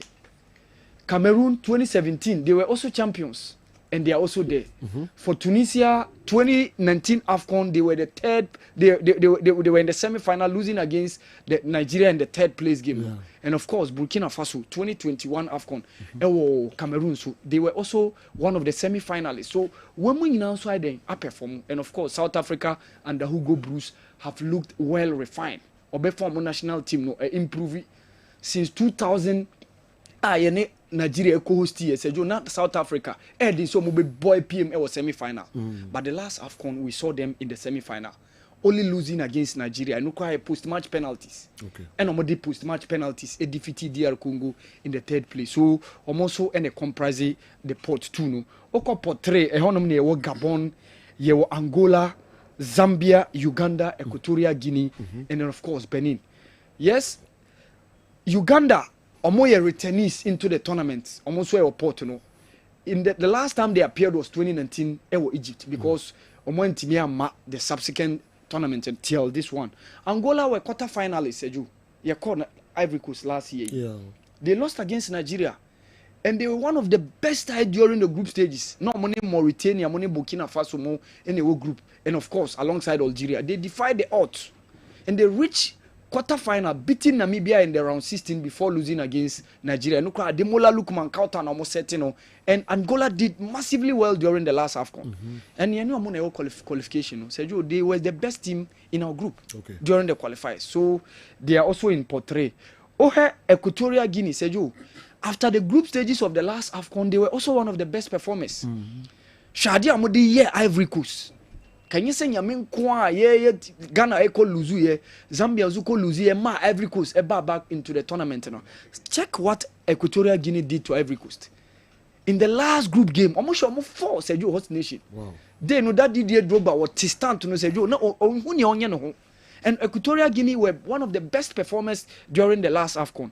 Of course, Benin so returning in the AFCON because they missed out in the last AFCON, Cote d'Ivoire. But in 2019, we saw them. Near New group and Cameroon, and Benin went all the way to quarterfinals. Yeah. They even defeated Morocco. Then now Roger, this Hervé Renard and leading the Moroccan setup. No, Benin defeated them in the round 16. So you saw said they are also the Zambia 2012 champions. The last AFCON Omantimia and Sheda Momodi group stages and Omofrimu, and of course Gabon also make a return. And Gabon Okaya near New group Cameroon. 2021 AFCON no almost so they missed out in the last tournaments and they are now back. And of course Sergio portfolio FOMO omo beka say relatively omo nshare den needing e tournament Mozambique, Comoros, Tanzania, Sudan, Zimbabwe and Botswana. Sergio Mozambique ne di enya during the last AFCON. Obeka say 89th minutes we were leading them by 2-0. Penalties incident by Didiayu Bon Sakan. Emamoti Kanti Kamani 2-1. And of course, that Richard Ofori incident na ekoba no. And then they had that header and it ended in a 2-2 draw. And that match, you know, as a result of that, you know, Amaye and Timian qualify and Timian called around 16. You know. Comoros Island, they were one of the surprising sides during the last AFCON course, so it was 2021 in Cameroon. And they did a massive job by beating the Black Stars of Ghana in their last group game by 3-2. But they went all the way and lost against Cameroon in the round 16. Tanzania, one of the refined nations in terms of how their local football, no, a pushy omo national team performance, no, and they have qualified again after being in the last AFCON in Ivory Coast. Sudan, of course, under Yaya own Kwesi Appiah, so back, Seju. Yenkai said last AFCON Sudan and Timian Kobi. Yeah. After going to Cameroon 2021, this time around they are there with Kwesi Appiah. Okay. Sudan said, "Yo, they were one-time champions of AFCON before. Oh yeah. But they were one-time champions. 1970, they were Africa Cup champions. And said, "Yo, Ayemi Ahua pass Ghana ni ene lidiomo awoshomo ni monyam." And of course Zimbabwe so back to the AFCON after missing out during the last one. They were there in 2021 in Cameroon. Sergio Botswana almost qualify. This is their second AFCON. The last time they appeared was the AFCON 2012, 2024. 2012, yeah. Okay. Sergio, that was near Omo any group. Omona ye ni Omo Jomensa nya red card B. That was Botswana near Omo group alongside Guinea and Mali. 2012 no. And Sergio Omo so back AFCON for the second time. So Sergio Wemo and the 24 sides no. And our teams now Omo ba AFCON no. I will say Ghana and Count. Ghana count. We need number of times I will repeat it. Say Ghana count. All right. I have a World Cup qualifiers, you know, Ghana group, you know. Yeah. Countries, you know, any position, number of matches. Yabo 4 games. Yabo 4 games. Aka 6. Okay. Aka 6. We about 10 games. We about 10 games. Okay. And where Comoros Island and the Warfare, you know more 9-9. Okay. But goes group near saying? Yeah, 6. 6. Yes. Ghana, Comoros. Yes. Ghana, Comoros, Mali, Madagascar, Chad, and Central Africa. Okay. Okay. Ghana to say? Ghana to second. Yeah. Any Comoros in the same 9, points. 9. Okay. Just by the goal sooner idea. Omodi BTA. And Madagascar and also there almost 7. So in the next I want vote here. Sign a from each group. Each group be a 1-1. 1-1. Say groups in 9. Yeah. Each group be a into what top be an oko. Automatic. Na fi say chance bi so ha. Yeah, chance so mo be di second no. You be mo 4. Best 4. But I don't know the points. Points will be a gather. Yeah. And the BJG. Okay. It could be possible say with the second, but onya kwan enka those 4 no. Okay. Based on points I will be nya. Okay. And no crown we are unye. Ba ko say o have some kobo. Yes, Sergio. Yeah. You mo best 4 now. No more enter into a playoff. Yeah. Na ko semi-final of a sort. Sem 4 no we bebo. We bebo. Nti Sergio no so be 1 game pe o. 1 game. 1 game pe. Yeah. Neutral ground now. Yeah, you mo be neutral ground. Okay. We bo now winners na share. Okay. So winners no share ni obe win no. Ono no 0.5 no. Onyam qualifying we yo. After na was enter into another intercontinental playoff. Yes. In free Africa. Yes. So ehono no ye be na Africa na wanya that position no.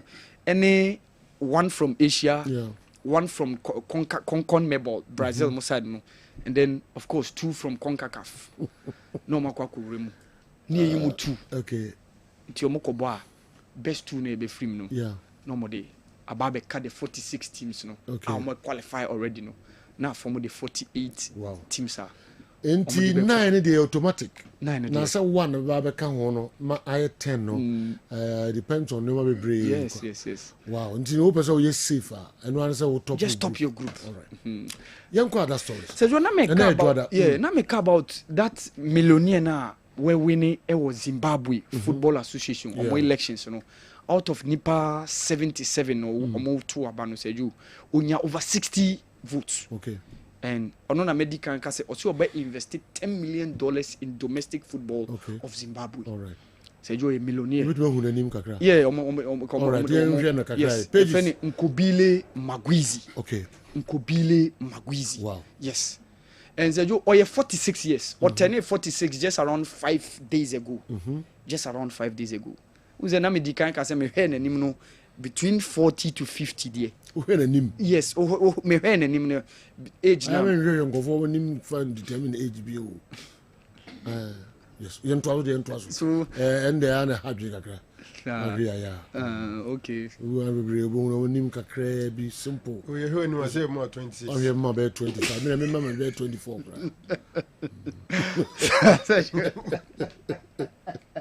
Yes. Our next person of fashion remember why I call out. When you I really abula. It yonko. So Sergio also be giving for picture them right. Oh, Sergio also be invested $10 million into domestic football. Sergio $10 million. You can imagine from Nibako Ebotom. Yes, you can imagine. And Sergio me any profile no or a business student or the rising. He had Bachelor of Commerce at the South African University and oko Salford Seju. Ehonom no koye international marketing. Before se wasa koye ni MPhil Seju oyubia oye business mogul pa within the finance industry no pa. And Seju imagine having this type of person or this car ebabeshe. You can imagine how the football in that country is going to be. So Sergio, a very very huge in that winner make am. So for any maomo. Okay. What the uncle say I'm say yeah. Ombaki ka terms be kwa. Na me ni omo wo na mo say machine na freeze ka. Okay. Antina the terms be no. There were problems with that Sergio. Okay. Sergio, Australian Open final na Abaso. And of course Yannick Sinner a champion by winning the 3rd Grand Slam title. And said you indications in the said the Grand Slam now are winning a hard court. Or winning Australian Open last year. And over winning Open US Open last year. Okay. And also winning Australian Open this year. Okay. And ningina so said you hard court. And very simple against Alexander Zverev. Alexander Zverev said you onye lucky. The finals are what will lose. He lost against Dominic Thiem at US Open. He lost against Carlos Alcaraz in French Open. And of course, anyone so said you Entimian Kuya Mano will lose against Yannick Sinner. And said you it was so unfortunate for him. Niamenegia Mano Madison Key said you that US lady no. 2017 she lost against Sloane Stevens, her own compatriot at the US Open. No?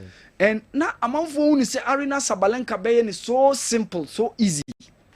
But Sergio, after losing in the second set, she won the first set, lost in the second set, but she came back strongly and defeated Arina Sabalenka. And Sergio, that was good enough to ensure say Madison Keys winning her first Grand Slam. And Sergio, it was very, very good for her. Okay. Sergio, quickly, Yanko has Semenyo Guno. Semenyo is in the form of his life, Sergio. All right. And Ejuma, Bournemouth, AD, beating Nottingham Forest by 5-0. Sergio, and no man, interesting kakra. Ejuma, Nottingham Forest, a boy in this league. Man for whom say, Omobetime aye near Aston Villa moye near Newcastle moye say an unlikely team or boy PM into the top 4. But Semenyo scoring and this game Dango Ouattara that Burkinabe international scored a hat-trick and Semenyo was also one of the guys on target. And of course, Ernest Nuyama also was on target for the club, Olympique Lyonnais, against Nantes, the French Ligue. So Ernest Nuyama go so and then Ransford Yeboah scored a fantastic killer. Let's see it. Yes, Ransford Yeboah go no say you have brutal. Maybe original how he killed the ball. This was the team Hamburg against Hertha Berlin in the Bundesliga. Bino say you come table na say Hamburg ne that top and omu timid to us per this performances or more than a year. It's possible say next season go beautiful. Sergio, it was a fantastic killer from Ransford Yeboah. It's a very good so much to us to see next season near who Ransford Yeboah Bundesliga no. Say you share any contingent to Bundesliga no. Because say Stefan Ambrosius of Ryoko. And of course this guy me refinity. There be any Patrick Pfeiffer.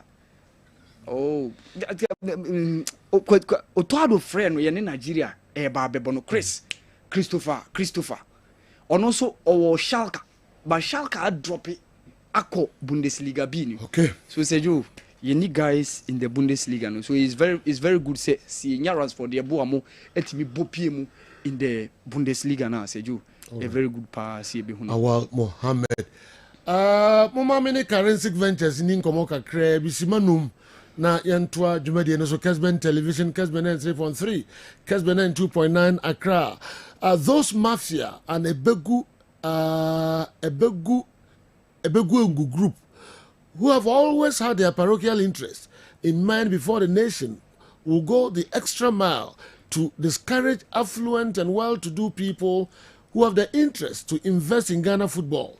Therefore, it will be very difficult to emulate what some South African countries have begun doing to improve their football. You always love to play with Dr. Edmond. He's a team player as well as a workaholic. Good morning, Sergio. Strong Amido, South Korea. Messenger Odi Abreye Ene Anopei no. I think our Muhammad should check the words, of course, in his submissions, because it appears 17 times. Wow. In talking about AFCON draws alone. Avenga would way every year Accra and Ava. I was so wow. And you'll be checking next time. Yeah, that's the power.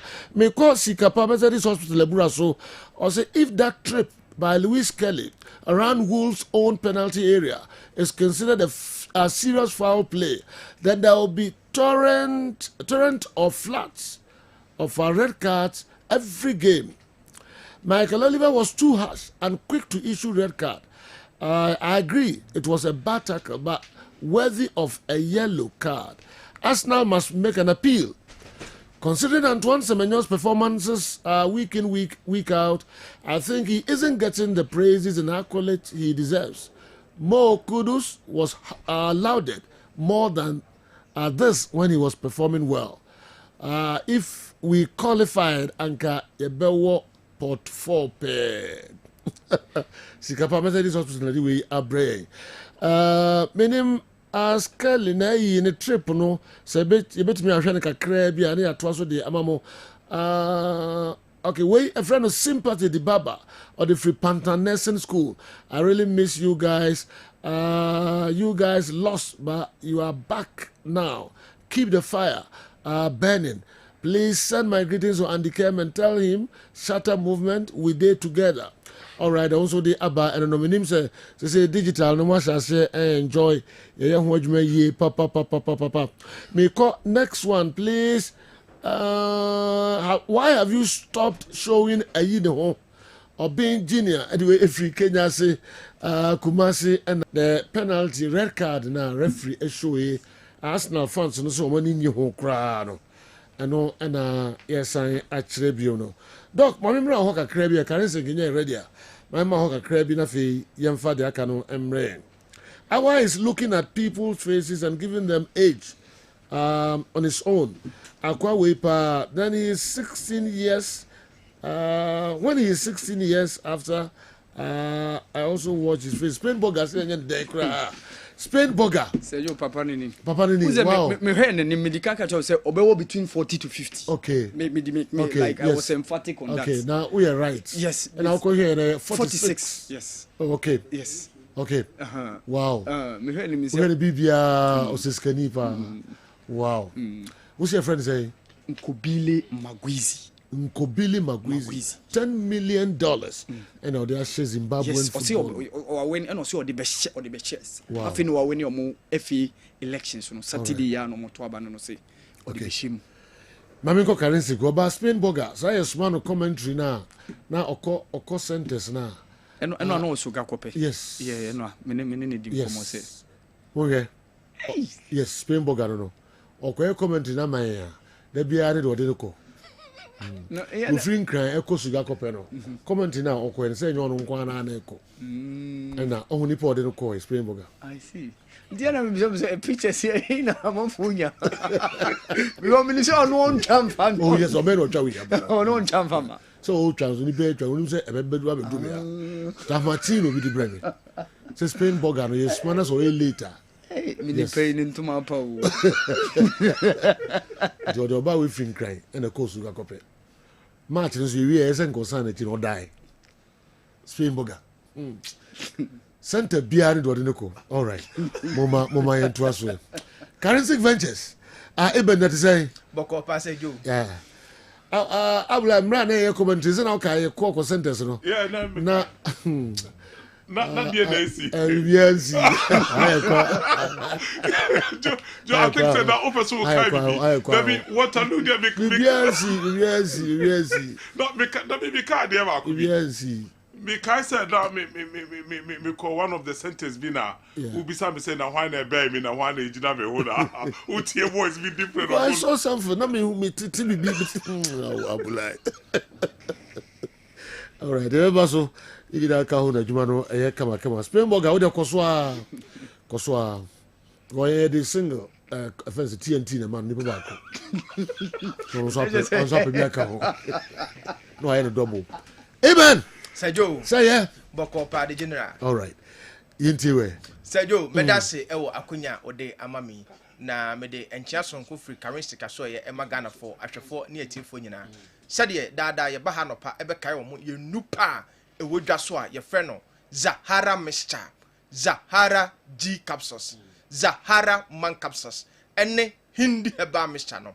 Ena no pe yenrui e ho nkomo eno ho adanse ne ni pa e wadrum ane ye de be mam anopai no dofo ye de yadura ye frɛ no Zahara Mixture ene Zahara G capsules ane edi kan sa aduro we yadura oba ene bema ane enom sa oyo ba sima na wo ho na infections adokoro oba bi wo ho a infection bi te se gonorrhea syphilis ama ensansan aguna himfi ho prekesen impempi no eba ne sa na agya no jonso ya yawo oba bi so wo ho a 2 years ni onya ne menseseda 3 years ni onya ne menseseda oba bi so wo ho a okɔ ne fichi koma pains pa no namu oyo oba na wo tesa na sa ma ne hunu we na wo ma adura mi di ho danse a ebeboa wo ene Zahara Mixture ene Zahara G capsules sa oye bema so na wo ho na infections pa adokoro na obema no esotia na etie obema no ensansan aje obema na boso prekesen obema no impempi no ojonso a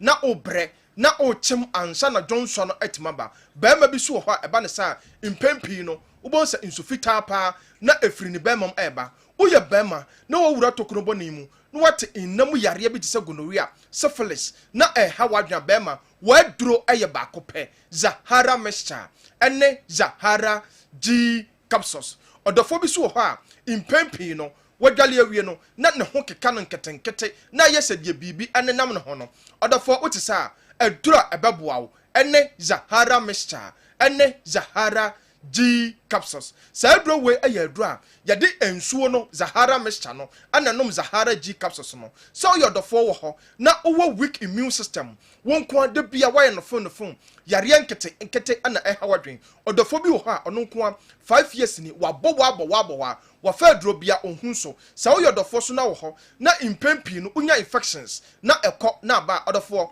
adura ebeboa wo ebeboost immune system no ama onkomwa no anya hoden ene Zahara Mixture ene Zahara G capsules so yodofo wo ho na ulcer so no wabetena sa ulcer hawadwen etetew odofo bi wo ho a ulcer no ahye no so ahye wakoa onyan sesan ye bia Order for utisa fa Zahara mixture ene Zahara G capsules aye wadru enu ne adura ebeboa order for yebekọ ye memedro no so aye fe no Zahara man capsules sa adro we aye adura ye ye se ye de boa ba ma bia se uye ba ma na wo ho na uwo weak erection na umema no entimi ani mensam sa uye ba ma na utisa waduro aye ba kope enu ane Zahara man capsules sa uye ba ma so na wo ho na sisi yale pa ene wabetena na entimi ema uni mensam ba ma waduro aye Zahara man capsules sa uye bema so na wo ho na onkom wan aye mre bema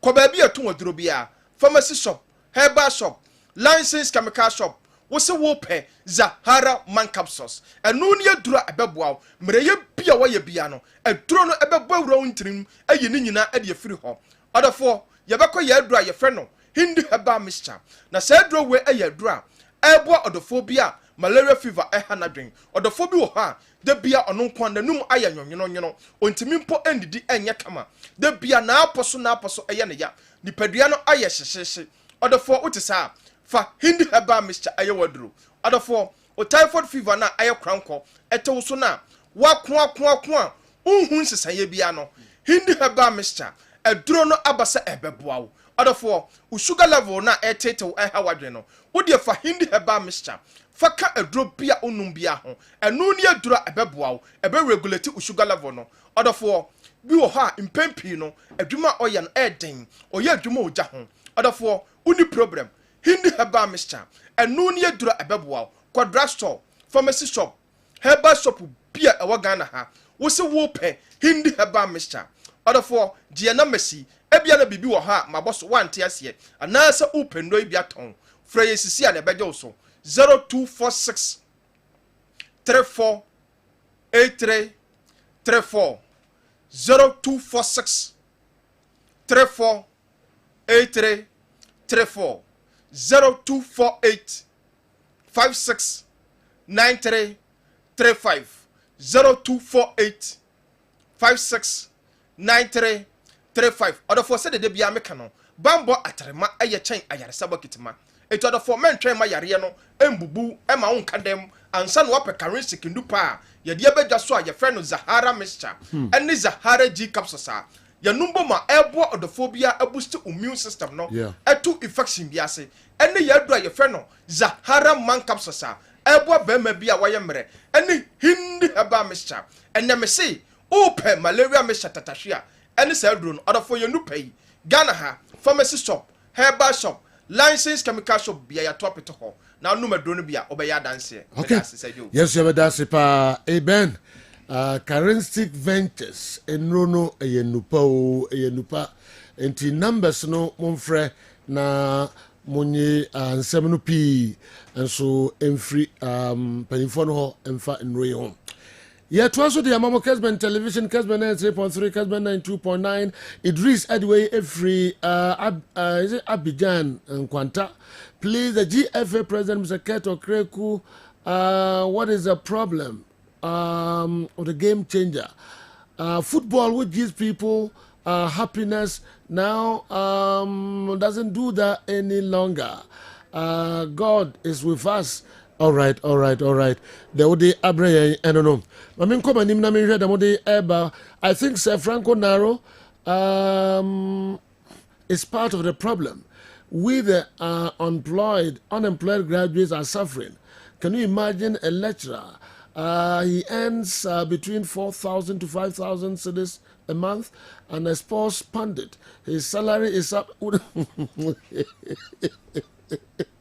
So at the end of the month, Naro alone picks over 110,000 Ghana cedis.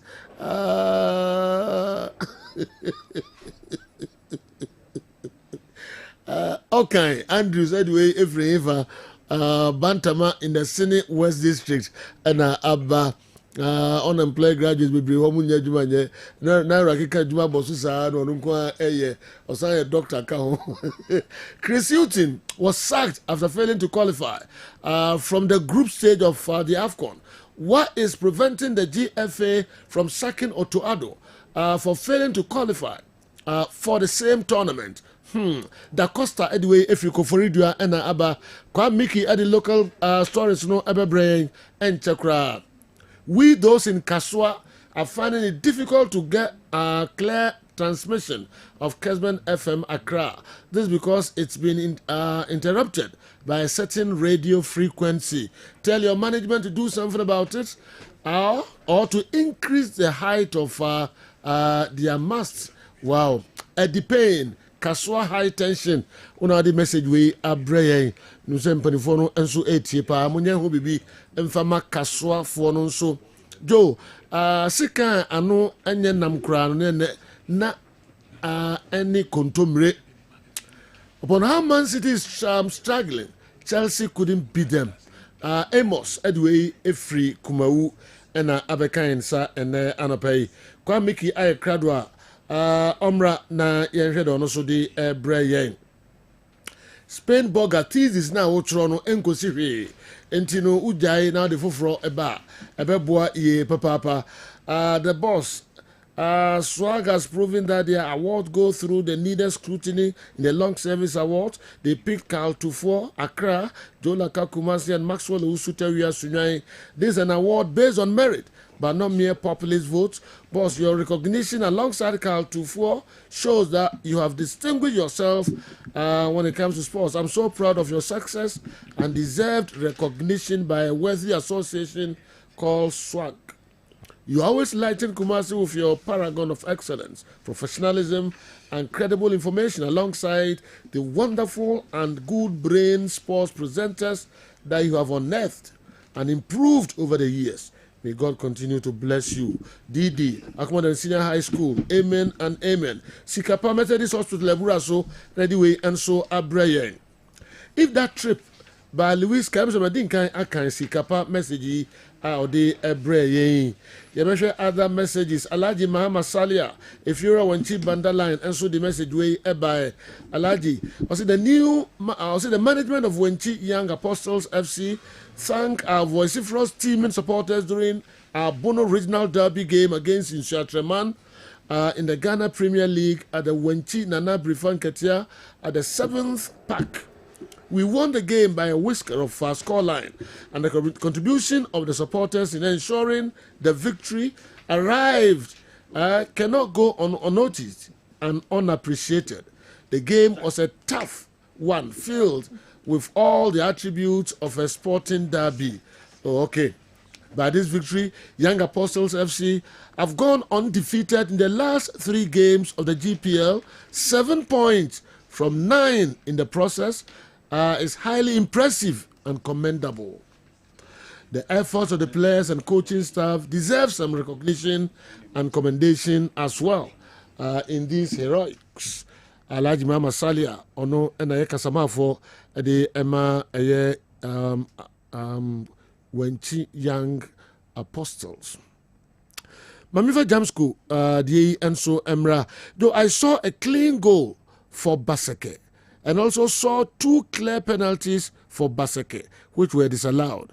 Hearts of Oak and Dreams are enjoying officiating, Papa, and the referees in their matches are not punished. Jamsku, also the Abba, and no. Okay. Kwame, Mickey.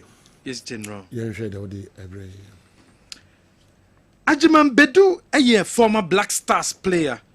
Also, Didier Kofi Adams as Abria Pointino as a minister to say, okay, so be converted no, ne kwanso no, because experience there will be pa. When is some Jimambedu a dear tuja?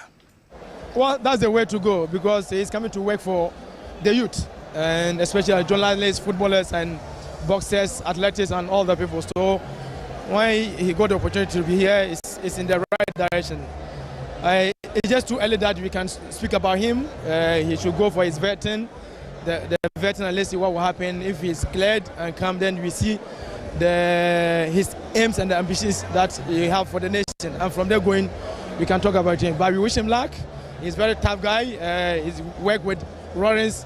He was a youth organizer of the party as well, and he has been a minister as well. So he knows the ins and the outs. And we are wishing him well that. It's football we will prioritize because I'm a footballer, but we have other sports that he needs to look after, because we are in a country that some years back is about boxing who was taking the country afar. So we need to look everywhere. But for sure, once I'm a footballer, the priority is that the Blasters, then the 20, then the 17, the Black Queens, and everybody, especially the Ghana Premier League, have to rise. Where some German Bedu or dear Tuja was so GDS.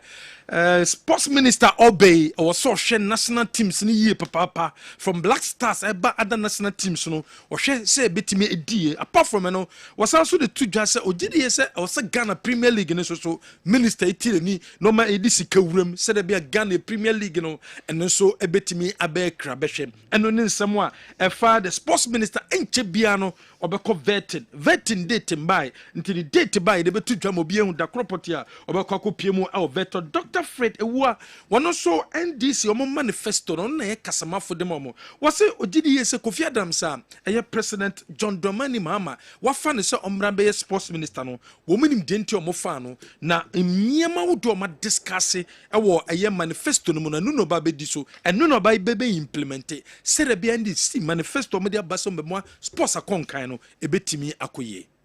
Need to be a sports person. He needs to be a disciplined person. He needs to understand the sports policy. He needs to understand the vision of the National Democratic Congress for the sporting sector in this country. And that is enough. I have told you a lot of his credentials already, that he was a spokesperson for Jerry John Rawlings. The tell you that he's a disciplined person. When he was elected as one of the national executives of our party, he executed his portfolio with so much excellence. It is to tell you that a lot of thinking went into choosing him, and we are extremely convinced that the regime of Kofi Adams would be one of the best in the sporting history of this country. No, he doesn't.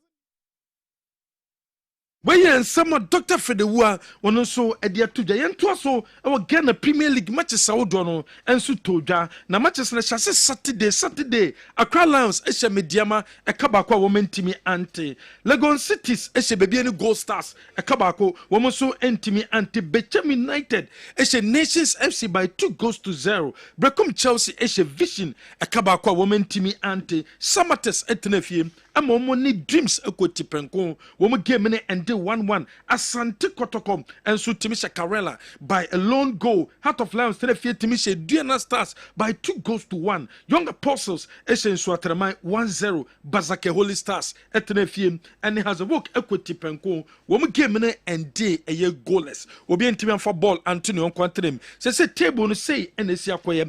Abra second round no Yabo first game no say Kotoko better top of the Premier League no with 34 points. Baby any Gold Stars 33 points and Heart of Lions a tosso a yamiensa with 33 points. Nations a tosso and 9 32 points and Bechem tosso enum 30 points. Has a tosso sia ekuta 30 points. Mediama tosso so in watchi and then kunung etwatwaso sa team some of the relegation zone Legon Cities 17 points but woman Dreams na I was 17 Accra Lions and so at also Dunsum 16 points and Karela Chato our Ghana Premier League table so womo ekuta 14 points and no any results are a team PMU our Ghana Premier League and so Kumasi Asante Kotoko etena babayara etimi dinkunim ewo aye Karela so abrantie friend aye Justice Blay and the penalty eto atrem ede ema aye Kumasi Asante Kotoko brom che Karela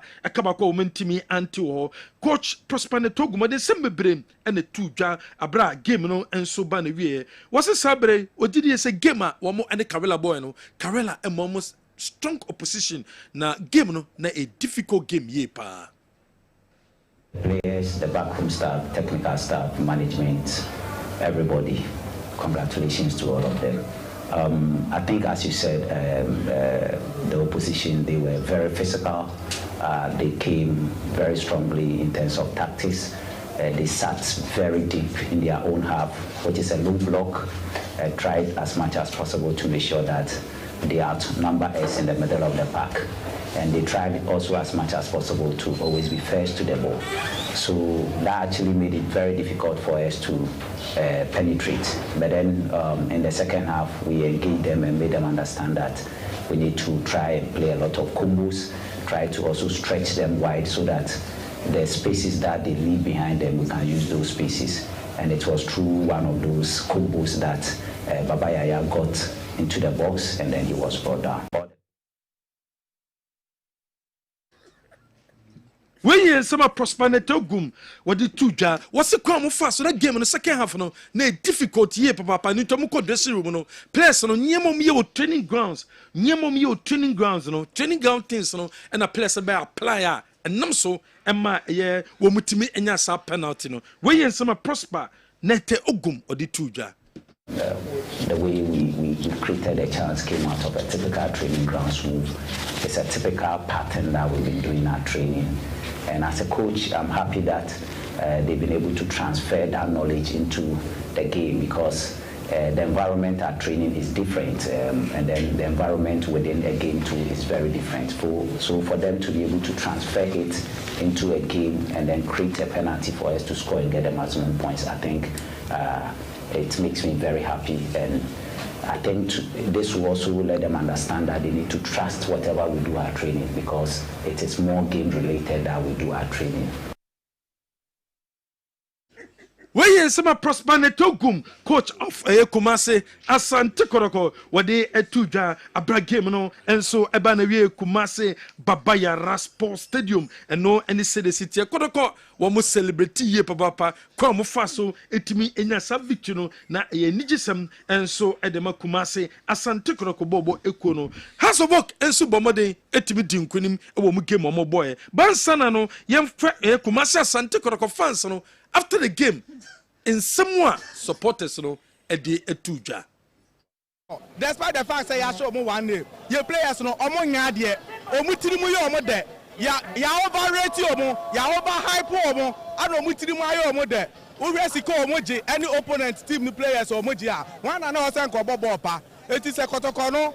Ya pesa ya that top or near Timidiji League na. I was a Sebi strikers no you so matching. Fona, Meradia Duma, and you could them. So, see, and you'd be sworn, you'd be trapped, and you'd be jelly gray, you'd be sworn. You be trapped, and you're sure, and you're Bema, every so. League of Fia, Mr. Baji. Nemono, watching a bomb by say, seeing a winner, yeah, and for patience, single for us. Change the no a bat, Yanam way. It's really a say, I won't show you a main. I come one mechanic.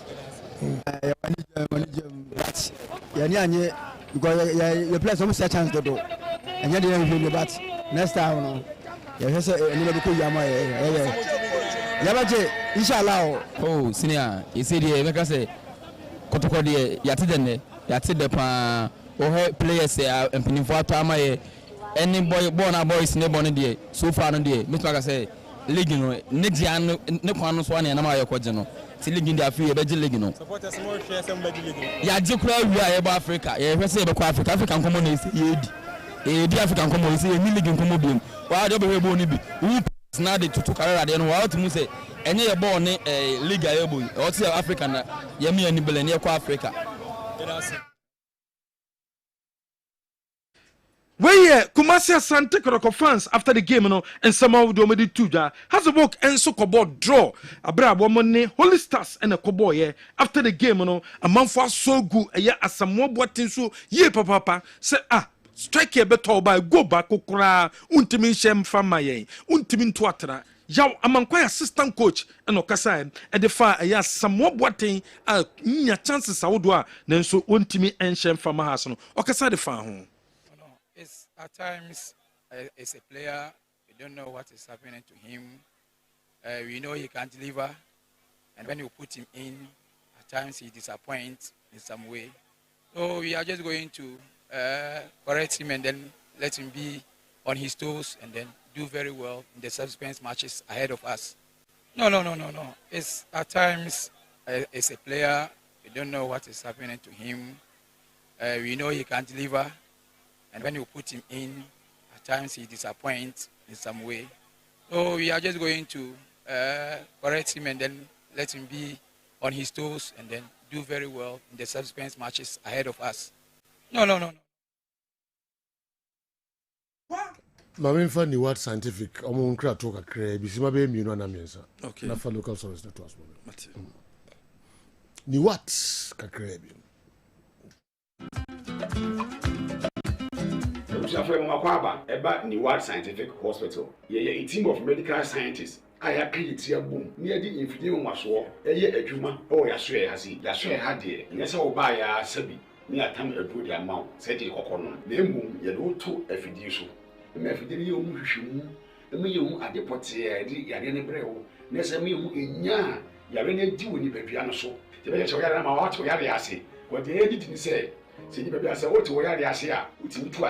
Obani what scientific hospital Dr. Phobius Yajumani say Enubuna Enu Tanya or Wadia Eddie Dumiano, Yenyamu na fe in Nuakasa, whom my friends have fight to chemicals no. Yes, struck the same in Runo, Nayan from Fremro, and for a mount. A be our kidney no, Yaria Bemo kidney no essay, young Guana Ganaha, yet take a habine, Eddie dialysis, our kidney not say I could do said Dian Quanoa. Nyarishemu na nyadi dina for nichirem ewo ni what scientific hospital bofra ban eboye ama wa diabetes ye di bofra ban ene nyama bi efra ede mawa ebebo ma diabetes na o sugar ekosru pii no eno so aboa ama etinya bafum ebia na wo hwɛ misisi na o problem pa e yo mema sem baba bi wono mu a onya tenkan kwa so wo ba beda obo so otimi nya hode ne pagya no wo ba ehyemu a ehyemu na adwo eno obo so atese ne bema no ensore kra ebia na e no bi ada so a wo nom yo ba na utie me na se eya wo no problem ebia na e fibro na kosi a wo no kwan ana wa kwa ya sabia doctor si ensu abetata onkosuemu ovarian cyst ana se fallopian tube no e na block ye obebu okura wo sebu ensisi so ni nyina timi sinyi se ho kwan bema bia na hu so e na wo form nkwabon e wo form low sperm count na wo okura beba beba ne hu so mo no na emo no be friend say spermatozoa no fa kokura we nyina e ha esi awo ho kwan a obani what scientific hospital a enfidie de ehwe be da di amye wo se problem bi wo no mu a ne atimi hu aduro na afi aduane ye be kyerɛ mo adie pressure ti amo akoma bo periperi asem kura si ofie timi ho amane obi so hwɛ me na ne die stroke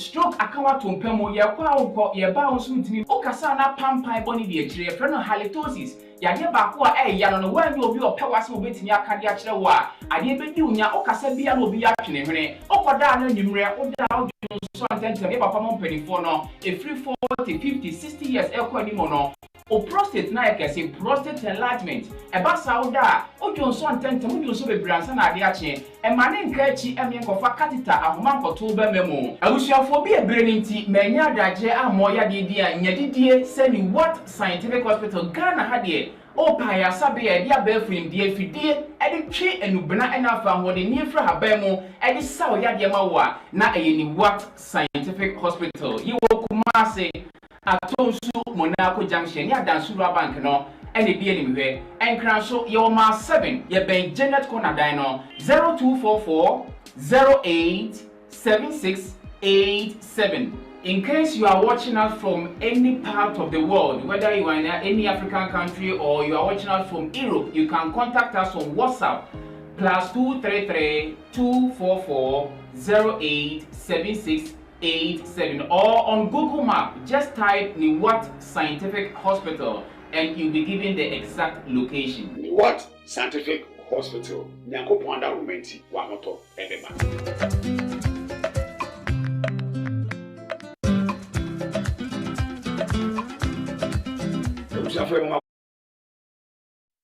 Okay. Yama munyina kwa babium emfa Emra Kessben Television Monday edition. Ye he weekend weekend de ekoso ewo miamia hodo pi wiase afanan ene Ghana ha ye bobo so ye dru Hatofok ene Baseke Holy Stars game no. Kwamina eho na ye wanso na ni. Genoa. Gazelle na edi to just onye disappointed because ani Hatofok no sa 6 points wonya mu 4 points. Gazelle wan has on a coach at Holy Stars. It was only disappointed with 4 points when you're out of the 6 points when it has a share. And then or some committee kunim or has so. I'm disappointed because, like I told you this afternoon before the match, I said we are going to pick the 3 maximum points. That was what we needed. Unfortunately, it goes the other way around. The players did well. They play how they're supposed to play. I'm satisfied with the way they play. It's unfortunate that we couldn't convert our chances to get that 3 maximum points. So I'm okay. It's an achievement. Looking at the Accra Hatofok against a new team like Holy Stars, definitely. And you look at our team too, very young guys. Even though I blended with 1, 2, 3 experienced ones. But if they are able to play this way, I'm okay. I'm okay with the 4 points instead of the 6 points. To me, Wọ́n náà wọ́n yẹ nsẹ́mu a ẹ̀yẹ Gazelle head coach ẹ̀dẹ̀ ma ẹ̀yẹ Holy Stars wọ́n di tu dwa na jẹ́nu a match course no okay amanfo sẹ́ chances as of work ẹ̀nyàn yà wọ́n mo ẹ̀bọ tu gu yẹ no chances no bẹ́ẹ̀ baako mmienu mmiɛnsa as of work ẹ̀nyàn yẹ wọ́n mu a ne nyinaa no wọ́n mo ẹ̀bọ tu gu yẹ a ẹ̀nam sọ amanfo ẹ̀bọ ẹ̀yẹ soboɔ wọ́n mo ẹ̀bọ ẹ̀yẹ aberante yɛ fẹ́ no Asamoah Boateng soboɔ yie papaapa wei ɛyɛ chances ahodoɔ a as of work ɛwɔ game no mu no wọ́n mo team nya chance 1 chance 2 chance 3 ni nyinaa no Hasbrook Asamoah Boateng ene ne players ni nyinaa no wo mo entimi anhye ni nyinaa enso e wo game a Hasbrook ene Holy Stars boy nunti and after the game no wo mo ekọ eye mpanyinfo so mo gidi ese chances a Asamoah Boateng nya ni nyinaa de no a obo ni nyinaa tugui and now you bet my asha biom na ya chances someone so born okay yanko baako na the other post no mu ho no na me mistake kwa ni so so da out they know you recognize you do you be an ehunu so chocolate abaje fans now say chances you be hunu so now we say chance back or sign ball we saw lift five goalkeeper no so straight you go at your level goalkeeper na that for me so wow we say you go well so okay basake so almost a goal let's say basake another chance another chance we there unka say clear chance we don't say clear chance okay but last one no there no chance almost go now we a chance ba what about all now we ain't clear sir once a ball no buy no yeah when you time to adjust the body when you time to adjust we the last one do we hu dey make us we also when you time to on stop the ball and when you time to adjust the body it's like go ball lefter be easier man body if you right never now side right is hard to control a bit of difficult technique but boy do have to boss a breaky up press ball and say hit the target and this ball boy why would you control even twice what I say what control first as a piako with the clear chances to me all right has penalty appeal has so many penalty okay where is it okay yes I'm really biom oh me okay yes I'm really biom say na ina penalty oh starting na yeah I think case that's no case on one akokoda no case I don't case who say before because from no you know defender no stretching inside right yeah that's what na botche to attacker no ekon yeah on to man lose balance okay yes so like they lean on the attacker exerting some force and on the attacker. The attacker was not making an attempt to play the ball. Nipa no na no push. Okay, yeah. The defender was not making an attempt to play the ball. Okay. He's already on the floor. All right. I think that Omo case. Yes. Basake so for me it's more penalty than so big one. Oh, the when is on penalty. Okay. General Bazake Holy Stars and so a goal from the corner kick and also so no and ha nuni you know referee Antralite okay yes I'm review yes Antralite now difficult to tell what's that more slow down wait more slow no ha yes oh but when a close shot am I player now clear ball call line so I don't think so the player clearing the ball is even on the line the clear ball no jine chiro there's no post in the clear clear answer now there's no post in the clear don't you post in the clear no line so already here in na left no on to clear ball we na answer step back sorry Antra line. Very difficult way for to blame referee. Okay. Very, very difficult to blame referee. Yeah, baba. Na ya slow motions, you know. Na ya he. The kwaba never discuss the local stories no proper. Na fi ya slow no ya he. A ball no position ni papa ansana. Ya dia kano aba. Ni what scientific herbal clinic. Ya ni omo ntwetwe nkomo kakra ya ba. The local stories aka ni na nchechire mu ni ade nyina no enso bebremo kwachi wa ha sanso na Dr. Paul enso atranse Perifom Makwaba. Yeah, General. Say mo ye de. Nyame adom General. Eni Yakopon asipa. Kwasi? General. Yes sir. Yes. General, yada say bibi ekoso kama. Na la Thursday no. Ahu ayi na remedy kakra bi na Dr. Paul de mine. Enra nwumre nyako bi. Okay. Ye papa ba ko say or that diabetes edroso for 16 years. Inti me bese me bo adro bi edi. Inti ama ne mema sem ko form okay. Empeje ni mukura. Okay. But remedy kitwe bi na Dr. Paul de mine. Yes. Aboa ne ye pa mo o sha se wo no mo no. O frɛ me nra nwumre. I see what who say ade channel was the first na ade channel pa onya bibia like onya tinka bia say bia page ni mu to say that under normal circumstances will be ade no enti na o se ene obeba enti egusu e hwe na nim ti nyame adom a e bia brebe bem se de be bo adanse kakra be bo na fi egusu so say ye niam bi wo no mu aye ya e ya na normal e wo effect power yen so but ya na mfia ni hwe enti General ebedi nkomo. All right. They went to be no make say oka chili pepper. Oka ginger. And oka cinnamon. Yes. Cinnamon no be say powder na say powder no kanya powder. Una powder ni. Go say obo ye mix into no say be ya betimi afra kama. Okay. All right. Chili pepper. Cinnamon and ginger. Okay. But ni nyina ndo ma yam no. Fafra. Hot water. Anopani anyumre. Fantastic. All right. Kwame Usu one akwasi twineboa. We dey mo so ko haya benya biato. Da bi o say abra no wo. Yeah, pokutre na kire wo no. O ni nyina bi. Oh. Yeah. Na Nyame yedo. General.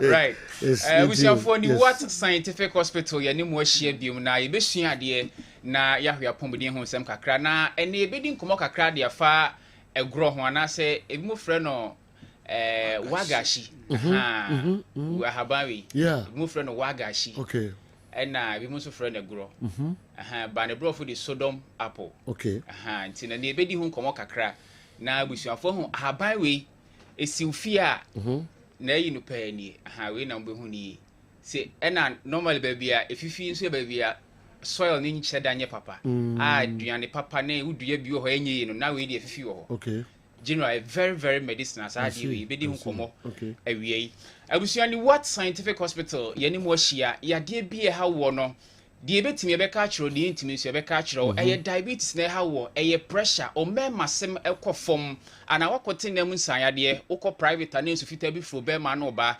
wo hu sem na ha wo ana se o prostate na ekese ama oda odwonso ntentem odwonso bi bransa na ade akye ni what scientific hospital o kasa na pampan boni de akire halitosis no ana wo hu sem na ha wo hepatitis A B C ana yare bi ha obia no ni what scientific hospital me say hospital na oba enye normal herbal centers na kwa yen check bibia na atam awadroje pressure droge da bi oba ye be lab odwonso ontasuo wajanan be bia o se de fa fidim hwe bi ebehwe se scan e o se etwa so betwa ne hu baby yare bia hye ansa na yamao eho adro ye wokumase atonsu Monaco junction kumase atonsu Monaco junction ne adansu bank de nim henkran so ye o mal 7 achimota mal 7 be Janet corner dan ye adwuma free juada kosimi minda Freyen na yeni nkomo e wo 0244 08 7687 0244 08 7687 0244 08 7687 General Major ma Dr. Paul na onwuram kakra mhia na mesome de kakra to aso say ayade krono ayade krono na mati haban okay all right document you say jo ya san chia phobia na de bia ba ka o say nipadua na de te say machine pepepepepepe say de o machine no anasa fa bibi te say car no electrical side de say na de koma de o ye gearbox a wan hwe ya wani be ba on so hu nyina from fitafo on so car no enye yie da nti sanso na gearbox no sunya problem na de ko de ho adwuma no koma obi o ye electrician no so the same way no o say car no kra eno na nipadua ya nya botre say okay yare betima abam dia o se nya bibi so de wura nipadua no o se timi pam yare no ye hwehwe mu kire yese ye nipadua no enam se ye natural body no e konteni niam e wo mmo mu na sa konteni niam e wo nnua mu enti eduro bie wo wiase bia no se ye nya mfiri aboa ho a ye beba benya afiri edua mu enti whether eduro ne orthodox pharmaceutical or eye herbal eye homeopathic way eye naturopathic way ye beba benya afiri living thing bi ho anasa ade ye plant or animal eno na yehwehwe mu ba ko che se ye phytonutrient bi ye friend malic acid and ferulic acid bi a wo hwehwe bi a obekwa akohu bi eye wagashi emu wagashi so ye friend calostrophic nti unya wagashi a calostropic or calostrophic plant ya na so hwehwe mu na akonya sa malic acid ene ferulic acid na dwuma ne sen ye twe sa de ni free wagashi ni mu a kwanya ni what ye befa so atwe de ye distillation na distillation no eden e kwan ye twe ye malic acid ni wie ni de koye adwuma de be ye ni oye funu yare na aye stubborn no ye twe malic acid na e kura me ya malic acid ye nya free wagashi plant wagashi mu ana calostropic plant no ye twe free mu a ne de abewura oni padua nim ama ye funu yare na ye stubborn especially ye funu yare ye stubborn dodo na no aya na ye cancer within the colon ebi so ho no ma na stomach ulcer na nkasa na fin abata ho emmo bi o ye nipadua nim naturally saa ammoa no omo na kutia ammoa foforo omo ba nti se wota no nom enema nipadua ne mpe a especially nuro eta enye organic na akokum ammoa na omo be fight against ammoa foforo na omo ba nti e ba se infection bebre bacteria ahodo protozoa ahodo nsonson ahodo be ba nipadua because ammoa bi wo mu a waso mpam saa ammoa na omo ba omo ntimi nko eno na ehwehwe mu kire se unya wagashi anasa calostrophic plant ya ne malic acid and the ferulic acid ne tannins ne saponins ne cardiac glycosides na ewo mu no ene ne phenolic acids no ya twetwe ni nyina no ne from phytochemicals a wodua nim ye mfa dua ni nyina anya keke ye betwe saa ne ma na frim ye twe saa ne ma na frim wi a ne de abewura ni padua nim na ba ahya asese esiesie wo yefunu ho nyina oye asthmatic a ebe yusu wagashi dia treat you so oye obi a wo respiratory problem bia bi say whooping cough tuberculosis emmo bia ba hwenem na asa cavity wo problem ho ma ye de wagashi ebe treat ama oye diabetic now diabetes na odi na nya genetic ya mfa wo eye diet mu a dodo na ya na lack vitamin B12 bebrebe wa wagashi mu anase polytrophic calotrophic plant mu nti ebetwe ya malic acid ya ferulic acid ni nuane nuro fofore wom ni vitamin B12 no ni ahya asese de ye treatment for diabetes na wo so a enye because of see de wo nya diabetic bia na de wo no enye obi bia so na ne de na because of diet plan enye obi ho didi ye nanso ne system no pancreas ne entimi produce quality insulin said de be battle glucose na eba ni mu no na yese wagashi malic acid ni nuane nuro wo no ebetimi ayama nya no nko an san so hohoro moja nim fat ba moja mu a wagashi ebetimi de cleanse ana otinwi ni mfuyi a ebetimi de wagashi ayama ona se tata ya ebetimi de wagashi ayama oba ni wa scientific clinic nso a o skin no ahoade ne ye weak a yebetimi de wagashi ama nu aduro bi ana we nya aduro na nkasa di na phytochemical na se chemical bi a waduro nu ye friend active ingredient o sa o ta hu se sa active ingredient a me body ni se malic acid ferulic acid ebi wo wagashi mu ana se bi wo ba bi fofra sa adwuma sa de ne kwa kodin se ekohwe honam ma unya derm cancer bia honam no nya cancer ni nyina no wagashi plant ade ba ko a enipa ebu na negu so ne se ye ka se immune system ye stronger enya no nko an sa yare odie ne no so ye stronger eno so timi sa yare ma ye free bi stem cells so stem cells na eno na bosume bia na watwe bia da bia awa bia second bia sa part no build the cells foforo to replace cells na ahyehe no enipa na ho ni nyina cells ne biwu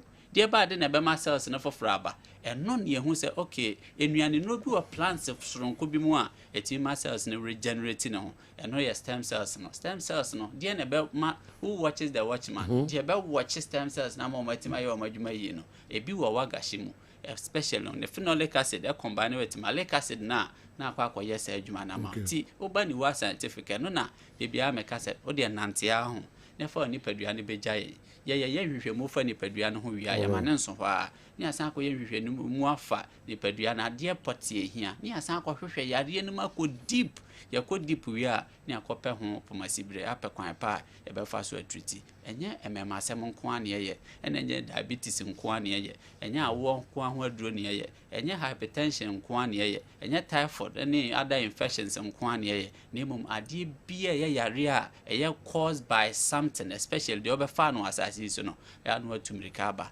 ama yɛ de treatment papa no ahwɛ ɛwɔ all right Dr. Paul me nkɔkwache so na bi right general nti mede kakra na etwa to wɔn sɛ saa waga hye ha ban we ne spiritual ne manema de hɔ ne yɛ touch but sisi but oba ne physical aspect no so a adwuma baako a ɛyɛ pa ɛyɛ ekuro se kuro to obi anaso bi trimo ekuro ɔmo a dodoɔ na yɛde eduro ɛsɔ wɔn ne se bi ekura batum na se bi akata akyewa na bibi saa no a eno na de so no major content anaso component baako pa ɛyɛ saa waga hye ha ban we ebi a ofie na se bi ekuro trima na se bo no ma na uti pile pa ne ade a obetimi atoto saa ana de behwiahwia gya ma na yembre ne wachi mu moamoa na oposa nsu na beba na de egu atere so na waso ebeboa yi pa obi oso onya diabetes kro yesi enguda toto ana afa hwiahwia gya na enodo edodo a na de atare so na de eye enkuto enso de atata nchen sa na etimi ache ekuro ni ye beba cho we eye adwuma yi pa nti oba ni what scientific hospital ye kire o se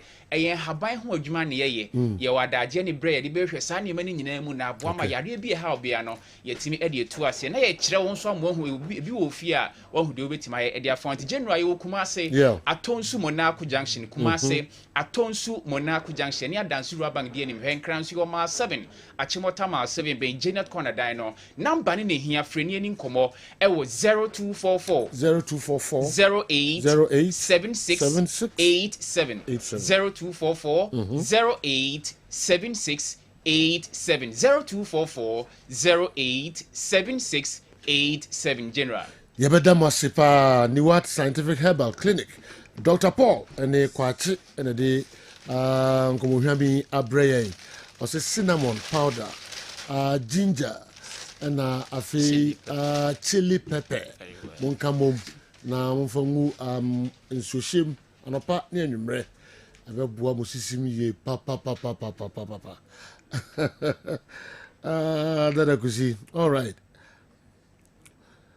The referee at Pando yesterday was very, very poor. Sir, Spain Boga and MCNI Ayesmano, Pando, and anyway, Moro Idrisu, you could see it clearly that he was trying to help Lions beat Adriana FC.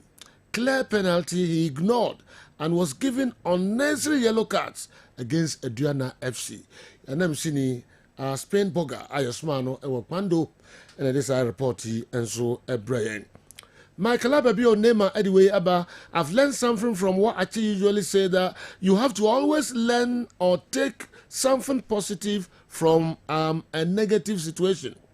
But the videos you have shown on the Hatofo game, though Asamoah Boateng squandered a lot of chances, but this it means that the technical team is really working because it's not a usual thing to see a Premier League side, especially Hearts of Oak, creating a lot of chances in a game. Mind you, Hearts of Oak have lost just one in their last 10 games. That was against Kumasi Asante Kotoko in Kumasi. And the point gap between them and the league leaders, Asante Kotoko, is just 4. So they should keep on accelerating Neymar, UK, and our Audi and so are Brian. What Naro saying? Wallahi, he's provoking us. Basake scored a clean goal and had 2 clear penalties. Naro is ruining his friendship with me. Jam school anyway. So, Brian. All right, Intina and also I don't know.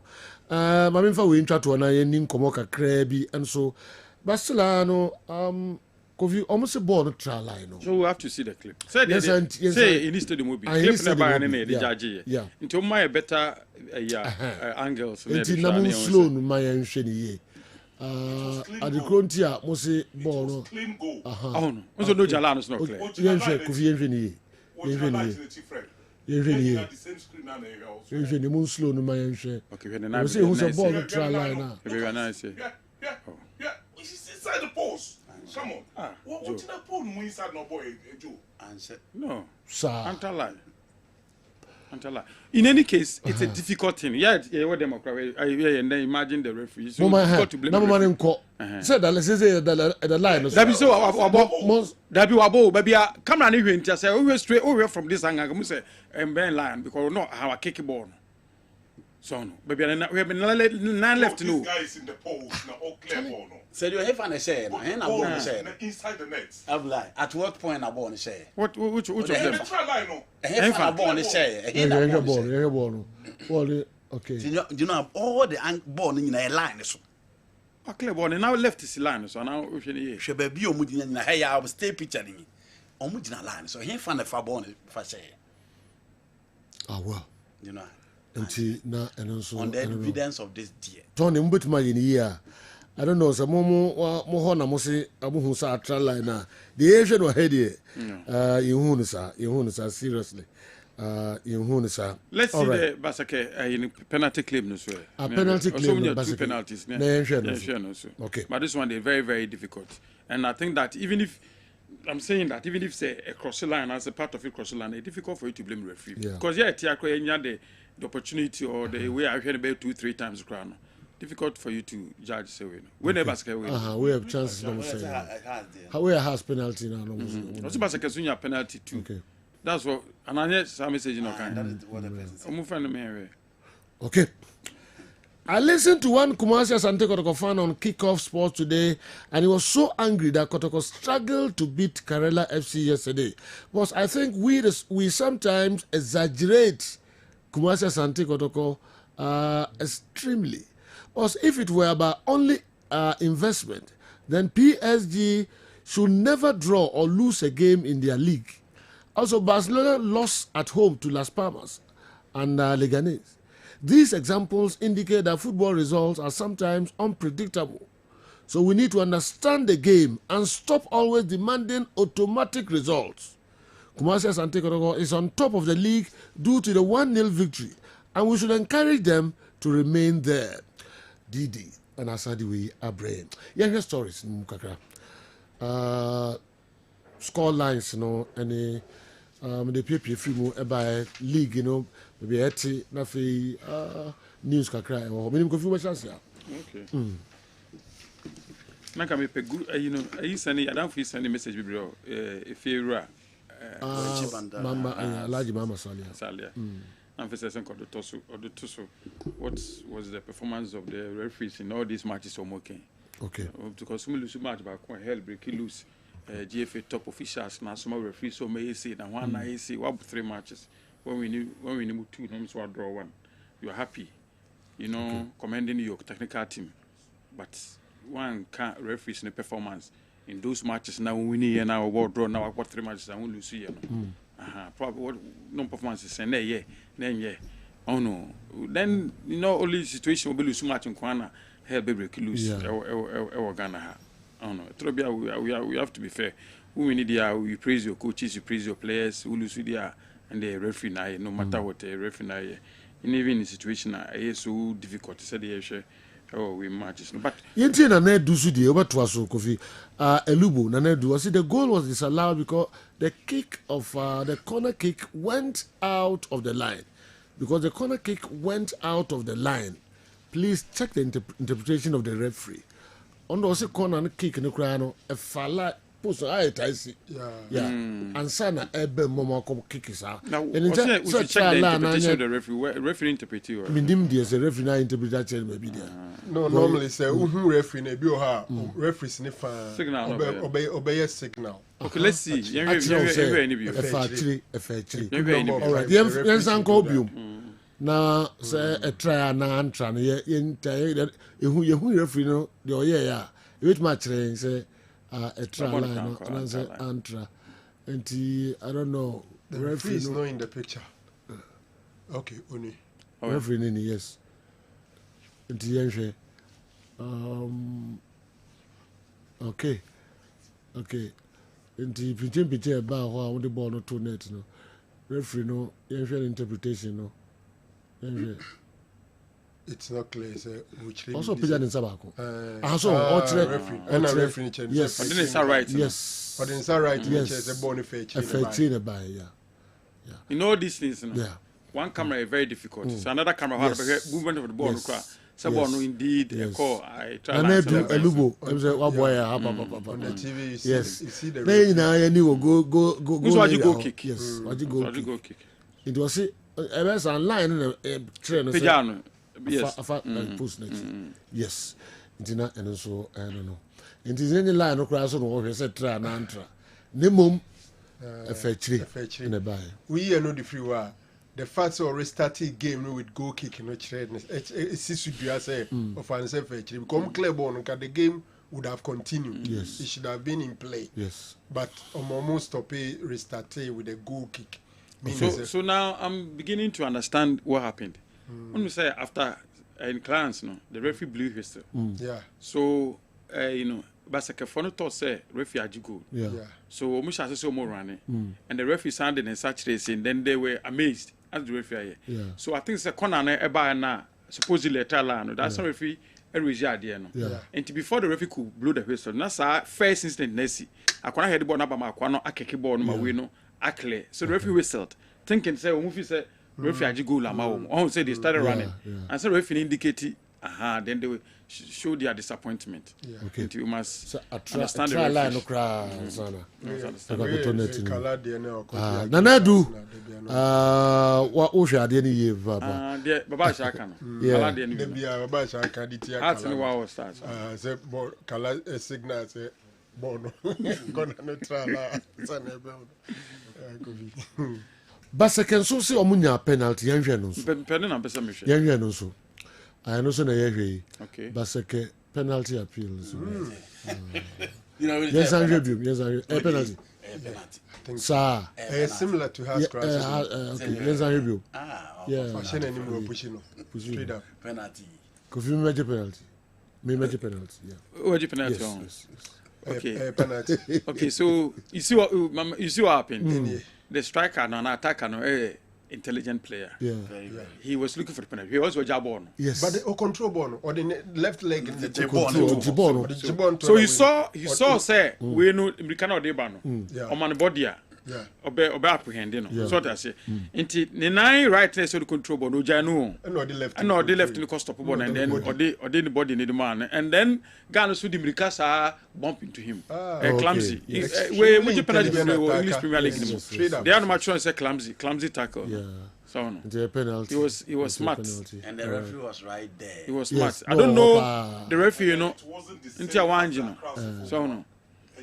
Also did right na command. And then a clumsy tackle. We perform tadiju Arsenal. Penalty be GT Arsenal CI defenders no see. Penalty. Because he could have controlled the right. No money came. He's a smart boy. Or a smart boy. He gave him the body. No is a speed of the body man or the Barbican. Okay, nti MC aye ho adwuma nyina enso awie. Tony sefo fro ho a bo me yansan ahwehwem biom. Go via tio. Yeah. Accra Lions, I think now they are showing something. Omai one of the disappointing side this season because we have history, performance in the Premier League this season. They come there from the phenomenon so must start and they started second round, maybe. And I said we had last match for the first one if I'm not wrong. Yeah, the first match for second round. The second round. So I'm saying they almost start TBB and probably somebody will know to also echo and media and they beat me up because maybe day. Any problems around so much changing coaches, actually intent. So be ball league needed the baby now or some Pamu coach qualify just baby done and a ninja and they are one of the clubs so much coaches. Maybe it's trying to and I say beginning to show some yields. Oh how mediama another disappointing clubs here Legon cities. And yet too much because somebody for 4-5 seasons they be CI they be CI much more say do baby crowd has some relegation away. Now, so many league in the ball. Do last 2-3 matches, they expect them to say they will survive. And the beginning say, oh, much so much from this second round win. But 2 seasons ago, 3 seasons ago, we share Kakra. Kakra, we are going to cry some Muyaji. But actually, no more sign about form. nations actually similar treat last season. This season I'm casting back home be challenge for league no. But second round the best starting I feel now must start to say omo airdrop here between United at you omo nations so almost story. I'm supposed to do Ghana and Ransom in the match against Bichim. Yeah, I'm going to Bichim. From Brian discuss. And Ken's why ready? Mon come on friend mamina exactly what happened no on country. O say adia Bichim for you omoni and crack. You see who say my course or any I don't know. I'm confident to us. Brekum Chelsea, I think that Coach Bodu ebe resekakra. With an unknown treatment when from the hands of referees, no complaining. This time the ultimate vision the show. Imagine say vision the coach and Castor never compounded. Knowing who owns Vision FC now a conspiracy theory. And in normal be free. Maybe a genuine resource number. But in the Chelsea I share Vision idea. There's no complaint. Complaint via Asante Kotoko na mi praise Prosper Ogum and then the boys no. Yes, Kotoko a big. So let's see the Kotoko penalty too. Please. Yeah. Okay. Kwame Damson anyway if we solve on our brother. Na no muji no man. Omuji. Senior or say who say penalty. Penalty. Yes. Let's player na kwasa guilty. Player no you know. Without player no reaction. Tony Edu amun slow no kakrama yes. What a recala player no. Yes. Player no. We on number no. Who's what protesting? Come that's the boy we penalty. Yes. Oh no. 29. Yes. So no. Player no 29. Baba ya so need speedy ba. Until na can until we no tumi so no no cry. Who's the plan that we saw na work cool. Come didn't know the penalty. I mean it was a penalty. I mean there's not much you can do about that. Kotoko sro koda. Normally Kotoko probably so mu da but share no more endure pure be a koya virtually cover case and pam coach cry. But wait me at now whatever I needed to work now I work back and next Kotoko. What's ako winning ways and ko. E do we cry no more men. Na Kotoko form over bia out of Lions me one how na dominate e was ro ni nations FC no. And Nekotoko can kakra about that's true. But at least this is in league, you know, so interesting. Like na Frank can show from 1, 2, 3, point difference 1, 2, 1, 2, 1, 2. So one match probably lose super no. Bit more move from first to about to third, fourth. Who we knew one match a bit more propel from baby now already know what top form. I'm just monitoring the season a bit more. Very, very interesting season, Joe. All right. Doc. Yeah, General. Yes, sir. May league no by Bibika Caribbean. Mr. Kofi Adam, na appointment in command for the found. You see, General, I think say Ura Kofi Adam, na Juma pa e dia manono. Ni din kan say obehwe say Ghana beko World Cup. How Ghana will make it to the World Cup? I think say Ghana to make it to the World Cup, he's about 60% already successful. Oh, okay. Yes. Why am I saying that? Onye coach on Mubo Nibi, onye GFA president. But when it comes to the projects of executing World Cup qualification, Abani Bobby Pa, now Abina Suya Bobby no Ministry of Youth and Sports, this time around Ministry of Sports and Recreation. Yes, indeed, Ghana, the second, in fact, the first answer, because I need the other first 9 points. But I think that if anybody gets complacent and says, it's any World Cup qualifiers, boys' motivation was runti yes I resume the dynamics has changed. Utuado after doing very well with the World Cup qualifiers. Oshe AFCON qualifiers at Tuatuaso and new doaso to 2 former players, a coin of fast assistant leadership of the team reverted to Jordan and all that no players nankasa motivation above. So I think say ye judge me the share GF ne Utuado no monsankoa problem beba ebeye ding. He needs to get situational report from the FE. Say a World Cup project, saying a hunsem city. Ne den ye beboa. What support na buying ebe to media boa. Canada, America, any Mexico no, and Mexico no. Ghana for be brave. See a qualifier. Me a sure say pressure be on so never form. And also can be intina. Yenyam vete nimpo. For example, talking against Black Stars Management Committee, wrong say management committee for sika wa bra players na nkasa yenhwe these things for me. If you are a minister designate for that sector, it's say unya abutre vetting ewie take situational report, you can make an informed opinion. Because in the way actually unim the tuem unim sem ekos unim the omukai unim say ntia ebikura omutua sa pay them no. I'm not saying say the amount was justified, but I'm saying that as a minister designate wo sha here to sa ayampia no to tom from memo ya na manfo bebre e follow populist nema. Oh, minister there say only F400 pimpim so say only boxing authority for pimpim so no. They are agencies under your ministry and you need to collaborate with them. Into no no free honum na ba Ghana Premier League anymore. Yes, na Kofi teams in be struggle. For the first time in so many weeks, Legon Cities is out of the relegation zone. Courtesy 2 victories. 1 over Dreams FC, 1 over BBN Gold Stars. Now, victory over BBN Gold Stars in the crowd there. Now, I am in one kakra. Oh, share Gold Stars form or war.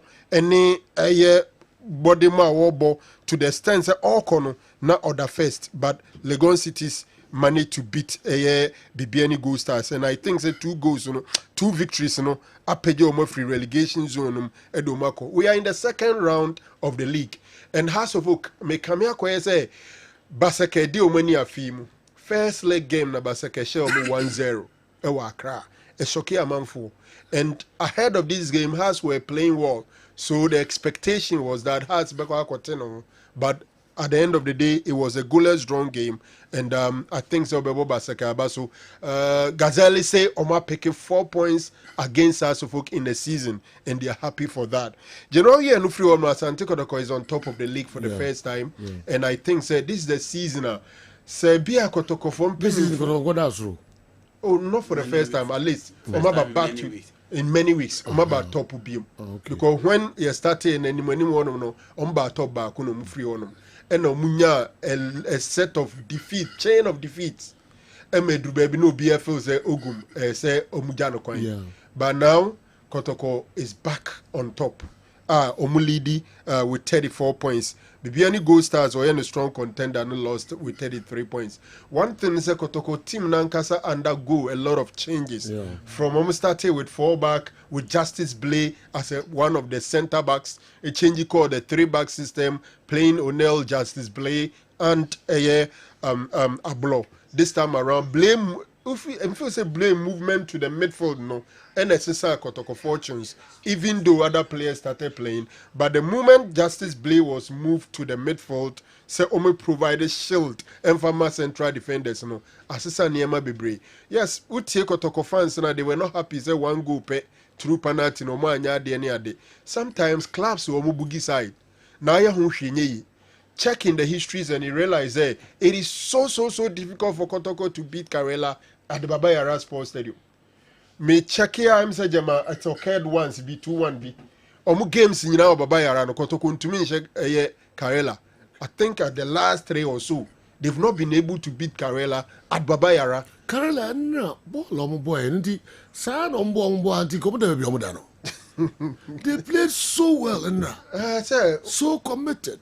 So serious. And our coach in Sunday man, Nuru presence and I critic. I just had Naba Karela. Say no bomb as on the South Kobe Biadia and I playing against Kumasi Santiago Tokono. It comes with its own motivation. Yes. It comes with its own motivation. But they played so well yesterday. Yes. Even on my first leg game against Kotoko, easy sir. That 1 goal victory, Kotoko it was extremely competitive, and Kotoko winning that game. Kotoko I had double over Karela this season, and I think say Obebo Mabaso nations and Renoman Botton in terms of because Omo one of the teams that some of us feel say they should be able to compete and compete well. But Oshe a victory acquire Bechem United fast so 2-0 there, na emphatic, and their coach is coming from Bechem and Obai, but 2-0. Still I may train Ken the videos near there. You know, young apostles are happy because our last 3 games, you know, they've not lost a game. 2 wins, 1 draw, and I think it's good for the apostles guys. You know, young apostles game. Yeah, it's also a game of its own. Yes, very, very competitive. The Bruno Derby. Yes, say young apostles na nkasa Sunyani no more. Yeah, and from Sunyani to Nsiatre, Obianim say less than 10 minutes drive. Enti omo ye a home game asem kra no mu pagya omo do mu ko wenchi.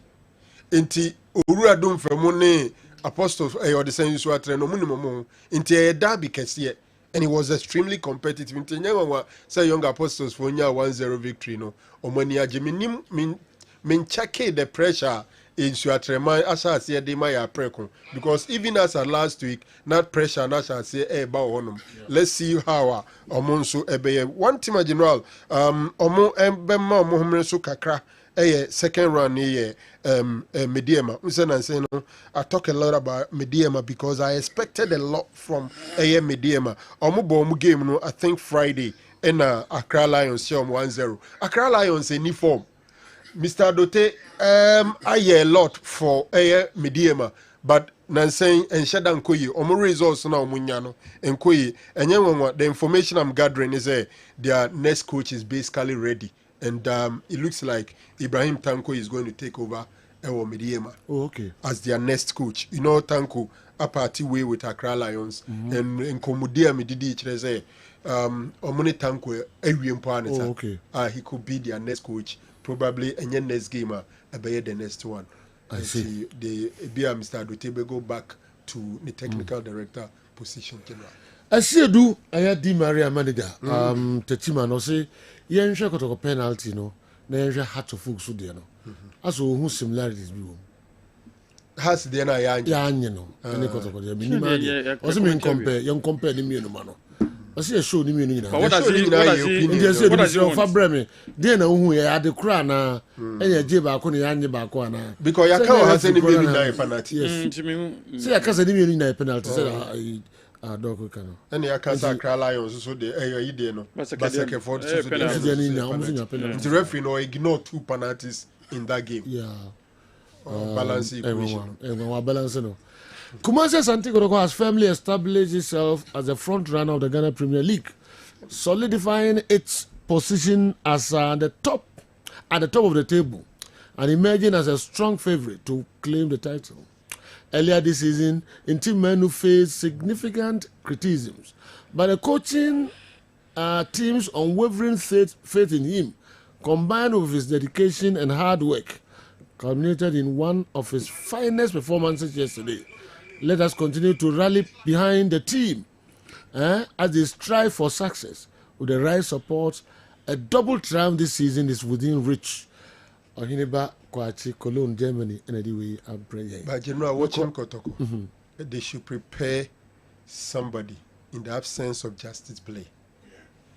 Blay, I think, and we know Blay, the age and inexperience, and even injury record, and saying the Nyamia in Adompa was stay fit. But throughout the season, it is possible.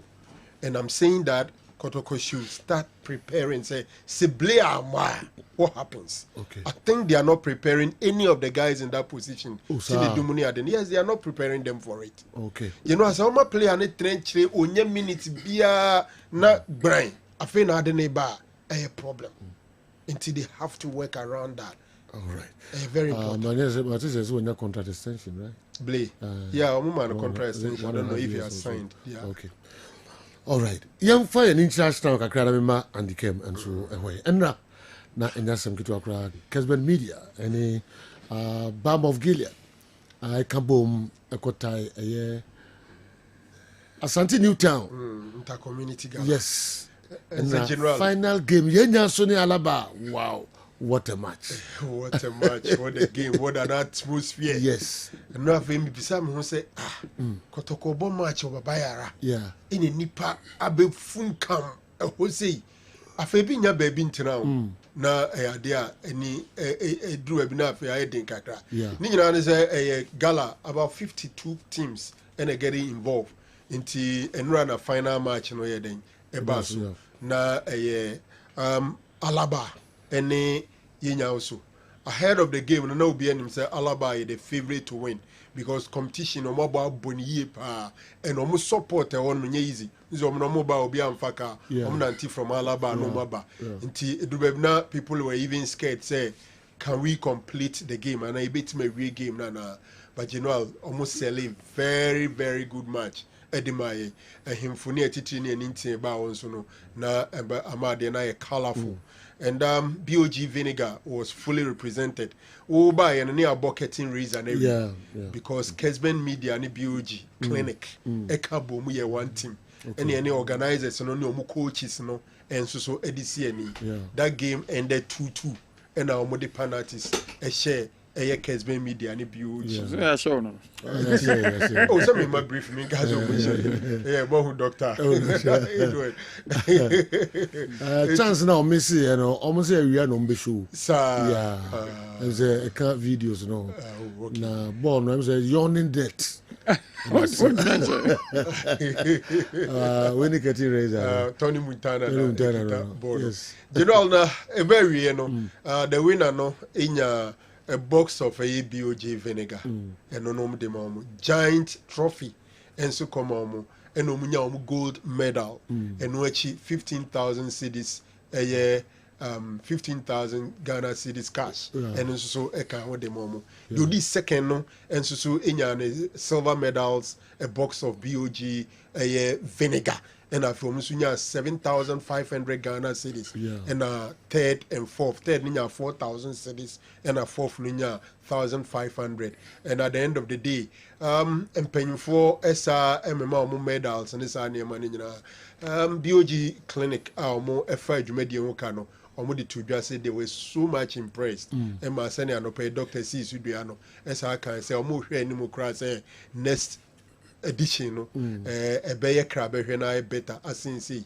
say chire omo my video na cover stance ni mu ba bia you know na you understand what I was talking about obiasu enya omo a set of Jesus a free BOG clinical edema omo general I think then right there na yenya so ji omo trophy na yenya so for yenya so for ready almost second time omo bo competition omo first time in the final and then they won it na yenya so for no team say ni je no na esronko no Alaba for no na omo yesu and a doctor I presented yes check you know 15,000 cedis yes for community gala it was good money yes and sana BOG ni ade omo enyae and a giant trophy to winning and so okay intina and so no yenya so congratulations so trophy no hifa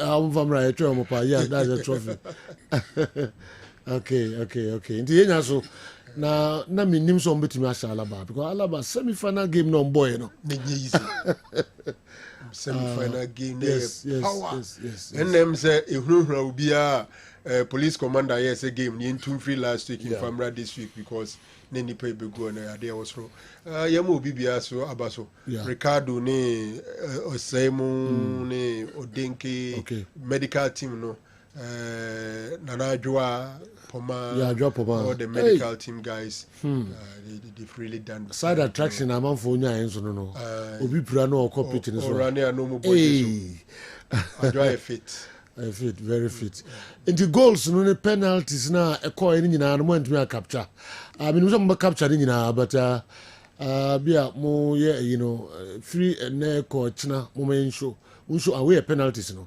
okay nti yenya so na abo first penalty kick no ato no the referee yenko na baso the referee was so resolute onso mo gala no center no ko anti ono na bibia control bibia okay nti kicks no enso no last kick yenya so the two net no and ma omo e win trophy no all right maminko kwa miki mamintie abofo no sense kakra bi na fe andicam faye bewie local stories no okay Kofi na me kevio don just na ja mada abofo titro ne mo Mbeja minimum busua na no fiada no. Yeah. Mo ba in presence wo ne MP4 MP4 month mama cry ti o mon kan MP4 subin lawyer Obriya bo MP4 be kwai lawyer Raf poko do say papa Kobna Kessben ne ma fusua wo Kwame Dinkra mayor Sampine pen for bibria mo ba me former MP honorable Adabo me former DC chairman da pa ne pen for bibre ne the party for o mo ba ya aja o mo be kan me mo busua ho ye observe ya ma me 1 week boli na me ya duma we ahima for ne we farmer ahima isuta ahima ene pukwase ahima ne ahimfo enim foko mu hene ne wo mu na ti ho no enti yedabu yedo mu nyina ase do bi ase eye ne fit April 5th April yeah we can I'm so by you be prepare ya bani ye papa na me ni so be ye ne baby awe 1 week no be baby am awo yenko yeah we all park no because yes we person the park we have it and some fine. All right, entina no. Tedo biase. Provision do biase. Mo amohwere bibia no. Nankopon on shema nemu. Mo se ma daje ba ho. Nankopon odamu nyina ase. All right. 5th April na ayene beba so ewo ahwewam. German, yonkoi. IDPIELTS. Obeso tro exam CBA. Ya IDPIELT exam.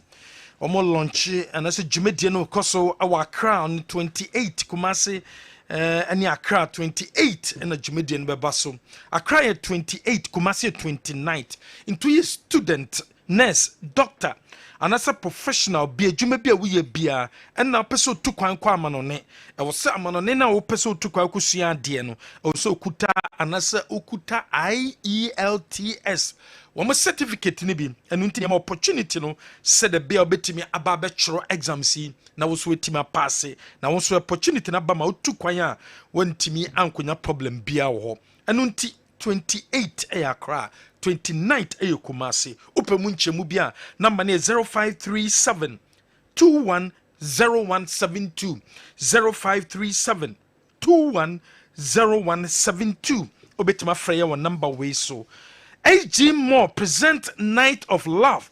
And you mna ye kwakodi do. And no beba so 15th of February. Awo a year SG Mall. Shenin sum. Vows Day no a 14th of February. Na de chia and a SG Mall at the Night of Love Jumedie no a basum. Shenin so Jumedie. Wama mo ba betunyum. Odohunyum. Kodwentwi beba. Kwabena beba. Akwabua beba. And an African child. And super baby. Way a on the 15th of February, ebekoso ewo SG More ticket nie single 300 Ghana cedis, couple 500 Ghana cedis. Ope munchemu bia betima frey, ope reservation bia obetima frey number way so 0553 422830 0553 422830 and na so pe ticket ni bia to a outlets way and now kwa benye biato customer service our day-to-day supermarket our SG Mall obenye biato day-to-day supermarket our SG Mall no obenya ticket ni biato Pure FM, Lawson FM, Sika FM, Love FM, Kessben FM and na mia bia to say fache television and so bantama e ben apsa bang and chono obenya ticket ni bi ato number no 0553 422830 SG More present Night of Love 15th of February and a Jumedino Ebekosom Fix My Ride Company Limited womi ye jumeku woma ba wo ye obia o kana wo usino car no asay car na kon eye situation bi mu a also timi repair car no anunti wo sikasem enkoye anunti na wo so do wani cha Fix My Ride Company Limited na womo eboa na o car no mutimi fixe edemam wo ma fixe o car ne ye edema o dia de hiansa be kwakwo hwo me kira kwan wo bu adwuma wo ye ntiru ntimi mpie enko baabi untimi enko se ko fixe o car no ye ba be fa car ne akọ fixe de ma o car ne Toyota, Nissan, anase BMW, VW, Hyundai, Kia, Mercedes-Benz, Range Rover, Chevrolet, Ford anaasɛ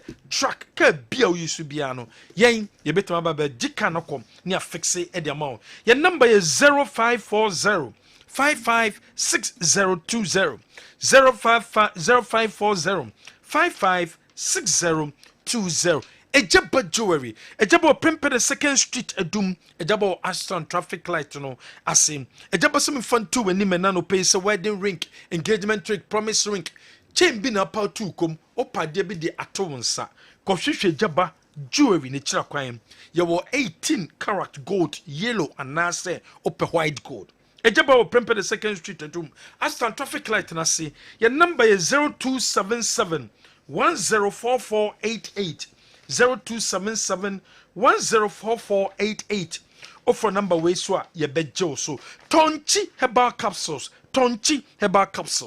capsules ababo ye papa bia o energy level our form and also be our vitality lack of vitality and also your be a performance our form and also be our confidence level conform our relationship no eye bibia Tonchi herbal capsules and also could be a tona one any drugstore chemical shop be a becobianum obenye biato your number is 0553 511 159 0553 511 159 what for number we so ya bejo so Amalina Children's Haven e bia ton koranyama akola ne bibia pebia tobia no fo ni cha Malina ya babua man setimi akabi nkoranta de oba na wawo from day 1 kopim tababrofa no obenya 18 years de bebie no so kofo ni cha Malina na kopenya ma papa no to edema no Amalina Plaza e was Santaso runabout o head towards Patasia please depo o ne bia udura obehu Amalina Plaza ewo Hebaso Company Limited and de Hebaso criminal e de abedwaso kope Hebaso criminal bi na apply wo apply bo penis no after 30 minutes na for kwakọ woshe na bredru sem ne oba no e ba be hyiemu wo ye bema wo sa problem si wo no be hyema na ho aba wo ye bema wo no be hyema ni je ni nwe peyo wo ye bema oba ne ba won sanso mbabiom because untimi man ho ba no untimi and satisfy na e ye Hebaso cream any drugstore chemical shop bia bekobiano obenye biato your number is 0244 750510 0244 750510 send us to say baso criminal idea giatum say a papa ntu yuso a wunya any side effect bia the only general Yemfa insia ba mama fa we nsoso na me fancy Balm of Gilead Alternative Clinic and Diagnostic Center BOG Clinic no also call yare bia ha obia no foniche BOG Clinic na yambo diabetes hypertension stroke peptic ulcer or arthritis and also asthma obia yare ha obia no foniche BOG Clinic na yensaw yare ye the cabin empty office no chirope ye ni jo hotel next in the dinhwe ni mu ye West Legon ye bay agenigano ana ye West Legon ye ne West Legon pharmacy in the dinhwe ni mu wo do ni chetakra ni so ye wo energy ye ben choice mart ye number ye 0240 512171 0240512171 0539863838 yanso ne di BOG vinegar no e de abedwa so BOG vinegar enye duro wo de hwie big fagu nsuom na nom na obo changes ababa ni pedue no mo obedum aseda house ba kwa na mienu na pato na wakwa konom opedudo to akoton so a edum aseda house pe na bounce ebekebe. Okay, so let's analyze Asamoah Boateng's situation critically. Are you aware that he hasn't scored any Premier League goal for Hearts of Oak? It's only one FA Cup goal that he scored for the Phobians. I